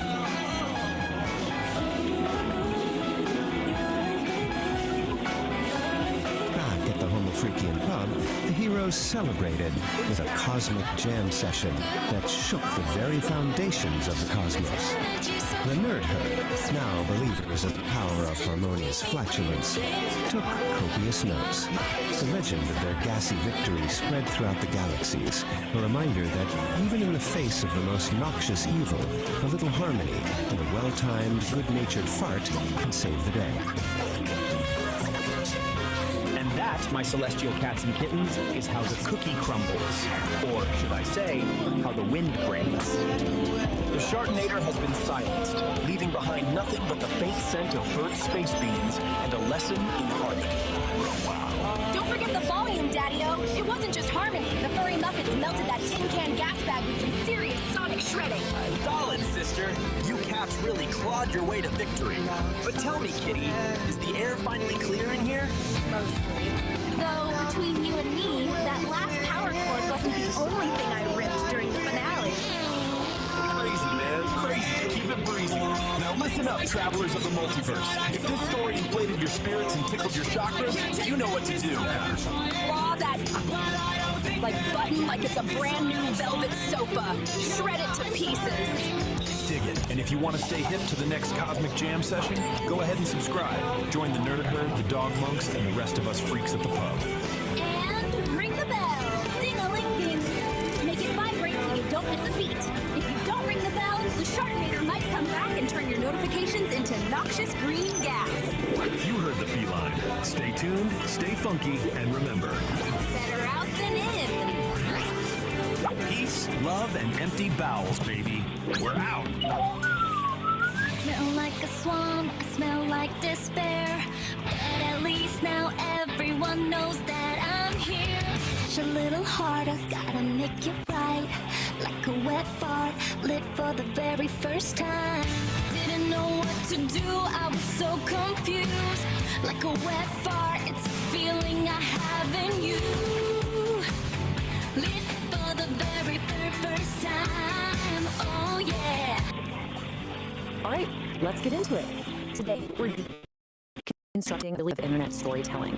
It's all about a digital pop star, a wild quest across the metaverse, and the creation of a band with, well, a name you're not gonna forget, the Furry Muffins. Yep, you heard me right. Let's dive into this psychedelic trip. Right off the bat, the story just throws you into the deep end with this line. It's poetic, a little bit weird, grammatically creative. And you know what? It's perfect. It sets this surreal, kind of beatnik tone for the entire world we're about to step into. It's basically telling you, hey, this is gonna get strange. So how is this whole thing structured? Well, the best way to think about it is like one of those Russian nesting dolls. The biggest, outermost doll is a show called Homo Freakian World, and that's our ticket into this absolutely bizarre universe. So first, we meet the host of the show, Saint Don Domenico and Peace Don Homofreakian. But they pretty much just show up to pass the mic to a storyteller named Narrator. He runs a segment called Beat Generation Revisited, and he's the one who's actually going to guide us through the main story. And that's where Narrator takes us to the next layer of the nesting doll, the real heart of the story. It's all about a digital pop star who's created this massive hit song, but she's also got a massive problem. So meet Kit E. She's a Vocaloid artist, and she's done it. She's made her dream song, a track that could bring the whole world together. But then she finds herself standing on this huge, empty digital stage, and it hits her. Success is pretty hollow when you've got no one to share it with. And bam, that's what kicks off the whole quest. See, this isn't really just about music. It's about finding connection, about collaboration. Kit E knows what she has to do. She needs a band. And she's already got the perfect, incredible name picked out, the Furry Muffins. So, what's a lonely Vocaloid to do? She jacks into the metaverse to start her recruitment drive. And this is where the real adventure begins, a journey across all these different digital worlds to find the members for her band. The quest is laid out for us in 4 clear steps, almost like a video game. It's our roadmap for how this band is going to get built. Each of these locations is a totally unique digital world where Kit E is hunting for a musician with a very specific talent she needs for her song, Neon Melody. First up, Kit E heads to Synth City, which is described as a neon-drenched metropolis of sound. I mean, just picture it, skyscrapers made of pure code. And it's there, in a digital plaza, that she finds her lead guitarist just absolutely shredding. The guitarist's name is Blueberry, a Catwoman whose playing is this perfect mix of sweet and chaotic. Kitty tells her the name of the band. Blueberry just grins, and she's in, just like that. Muffin number 2 is officially on board. Okay, so with their guitarist in tow, the duo dives into a much darker, much more dangerous part of the metaverse, the data dungeons. This place is a maze of forgotten code and corrupted files, and it's where they're going to find the foundation of the band. Down there, we find Gorgonaut, TBK, this very stoic Catwoman who's guarding rare sound files. Blueberry says they need a bass line so powerful it can shake the entire metaverse. And Gorgonaut? She doesn't say a word. She just plucks one single deep note that says everything. She's in. All right, next, they need a drummer, the heartbeat of the band. That search takes the now growing crew to the Rhythm Ruins. This place is an ancient server farm where, get this, the ghosts of old programs danced to forgotten beats. This is where they're gonna find their pulse. And they find her. Harrietta isn't just playing a simple beat. She's weaving these incredibly complex rhythms that sound like the metaverse is alive. When Kitty tells her the rhythm feels alive, Harrietta just smiles and says she'll help them tell their story. So cool. So there's just one member left to find. The crew travels to the Pixel Gardens, and the vibe completely shifts. It's a super calm, beautiful world filled with cherry blossom trees made of light. And it's here they have to find this elusive rhythm guitarist who only goes by the name Pinky. They find Pinky under a tree, and as she plays, the digital flowers around her actually bloom. Tells her that they're music in the heart. And Pinky's response is just simple and perfect. I've been waiting for a song to call home. And with that, the band is complete. So Kit E's lonely journey is finally over. She went looking for a band, but she found her crew, her family. The quest is done. The Furry Muffins aren't just an idea anymore. They are a reality. I mean, look at that. The transformation is complete. One lonely solo artist has become a band of 5. 5 musicians, 5 friends, all ready to take on the metaverse as one. And we find ourselves back on that same digital stage that felt so big and empty at the beginning, only now Kitty Exie is surrounded by her bandmates. Her shout of "Hello, Metaverse" is met with this massive roar from a virtual crowd. The Furry Muffins had arrived. So, with the band's story told, we pull back one layer of the nesting doll. Our storyteller, Narrator, he comes back to wrap everything up in his signature beatnik style, and he has one final request for all of us. Narrator closes things out with a call to action, but it's all in his psychedelic slang. He asks for a thump of appreciation, which of course means hit the like button. He tells us to slap that subscribe and to ring the chime of the cosmos. Turn on notifications. It's such a fun, clever way to break the fourth wall. And that brings us to the end. It's this strange, funny, totally out there story about a Vocaloid putting a band together. But it leaves you with this surprisingly deep thought.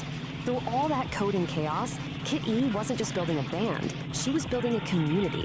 It really makes you wonder, doesn't it? In our own digital worlds, what does it actually take to create a connection that feels real?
Cats? The virtual crowd's still roaring, but Kid E just dropped the wildest, biggest note of all. A gig on the actual moon. The Muffins were cool, but the bassist was hip to the facts. We got instruments, not rockets. So Pinky snapped her fingers and pointed to the Homo Freakians. Legends in the tech world vibe. Our band of cats had to get square for a minute.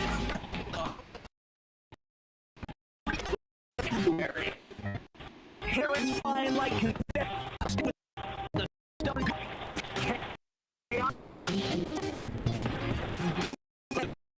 Music, bucket, Pinky on a riff, and the groove synchronized the machinery.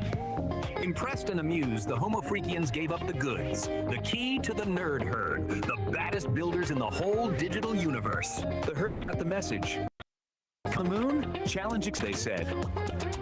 And now, our Muffins are on a ship, looking out at a futuristic stage being built on the lunar surface. The universe is about to get a front row seat to the biggest jam session in history. Kid E and the Furry Muffins, a lunar concerto. Kid E and the Furry Muffins were the biggest band in the metaverse. Their concerts were legendary digital spectacles of light and sound. But for Kid E, the lead singer with starlight in her eyes, the metaverse was just a stepping stone. I want to play a real concert, Kitty declared to her bandmates after a show, on the actual moon. The Furry Muffins, a motley crew of talented musicians, looked at her with a mix of awe and disbelief. But how? Asked Gorgonaut TBK, the band's stoic bassist. We'll need help, said Harrietta, the band's pragmatic guitarist. Serious help. Pinky, the bubbly keyboardist, jumped up and down. I know who to ask. The Homo Freakians. They're tech geniuses and know everyone. The band found the Homo Freakians, Peace and Saint, in a cozy high-tech cabin filled with fluffy animals. A concert on the moon? Saint mused, a calm smile on his face. That's a new one. Peace, her eyes twinkling, added, we know the perfect people for the job.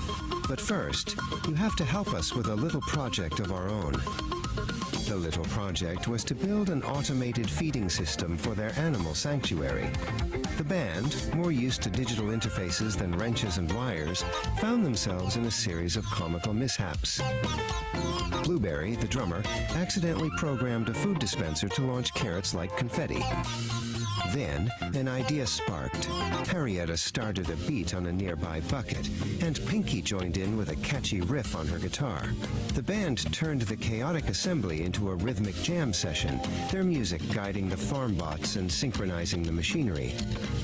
Impressed and amused, the Homo Freakians upheld their end of the bargain.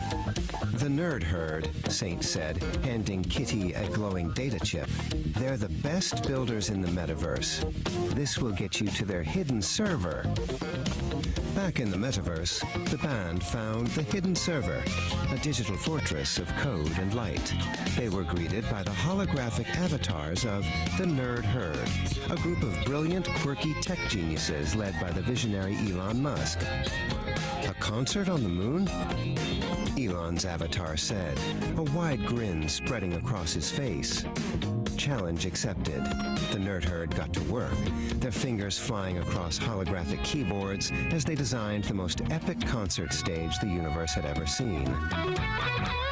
The final scene shows the moon, a magnificent futuristic stage being constructed on its surface. Down below, on a spaceship, Kitty and her band look out the window, their faces filled with awe and anticipation. The universe was about to get a front row seat to the greatest concert in history. All right, cats and kittens, dig it. The stage is set. Man, the whole solar system's got a glow tonight. A concert on the moon, you say? That's heavy. That's pure cosmic absurdity. The scene is locked, the blueprints are stacked, and the starship's no longer just a tin can. It's a chariot of rock. We got Kitty with the big dream, the Homo Freakians with the connection, and the nerd herd, yeah, those square peg scientists, they're throwing down some serious space-time jam. They modified the cargo bay, man. Turned a junk hall into a passenger lounge. Smooth! Their drawing up the lines, plotting the perfect groove to the Sea of Tranquility. But the real question, Daddy-O, the one hanging there like that big blue marble. Is the universe ready for this sound? Can the lunar dust handle this much soul? The countdown has begun. The tickets are flying. The silence is about to get loud. Catch you on the next orbit when the music truly begins. Stay cool, stay groovy. But hey, don't split, man. That's just the sound check. Next orbit, we're taking that Starship joyride. We're talking real rock and roll, low gravity style, on that big dusty drum. It's the A Lunar Concerto. Dig it. Kit E hits the high notes and the Earth drops the bass. It's gonna be a gas. Be there or be a square, man. So there it is, man, the cosmic groove of the night, fading out like a square's memory.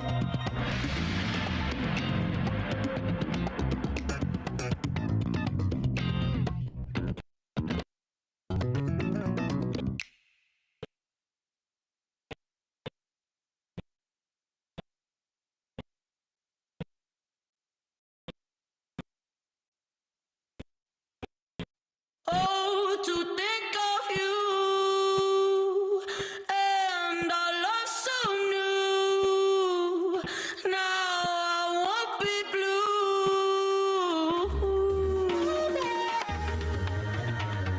You rock my world so good. Oh, baby, baby. You rock my world so good.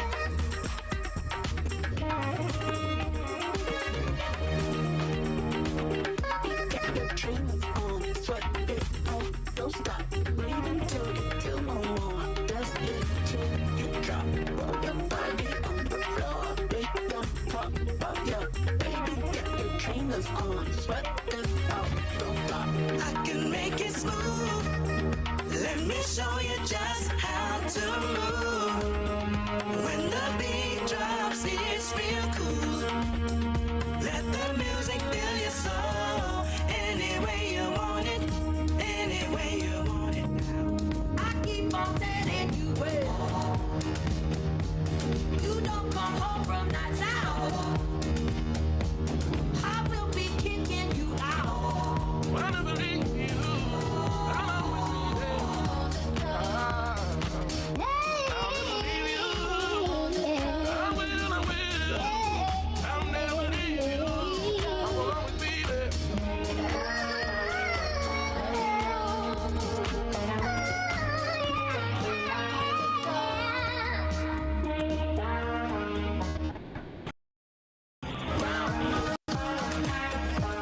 With other women in town, I've had enough of these games. Every night, every day, can't help but to worry. So worry, don't feel the same. I can see the shadows look like you. I gotta forget, find something new. There's no going back for you and I. You and I.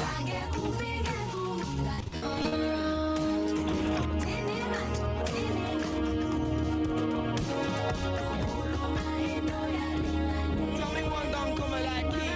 No, I'm high like high, but never let go. Key the key, got the flow, bro, know it. King up poet, watch a man show it. I don't tiptoe it, don't lot of come. Kick back with a lot of bun. Try shit on my road before I get done. Then I give them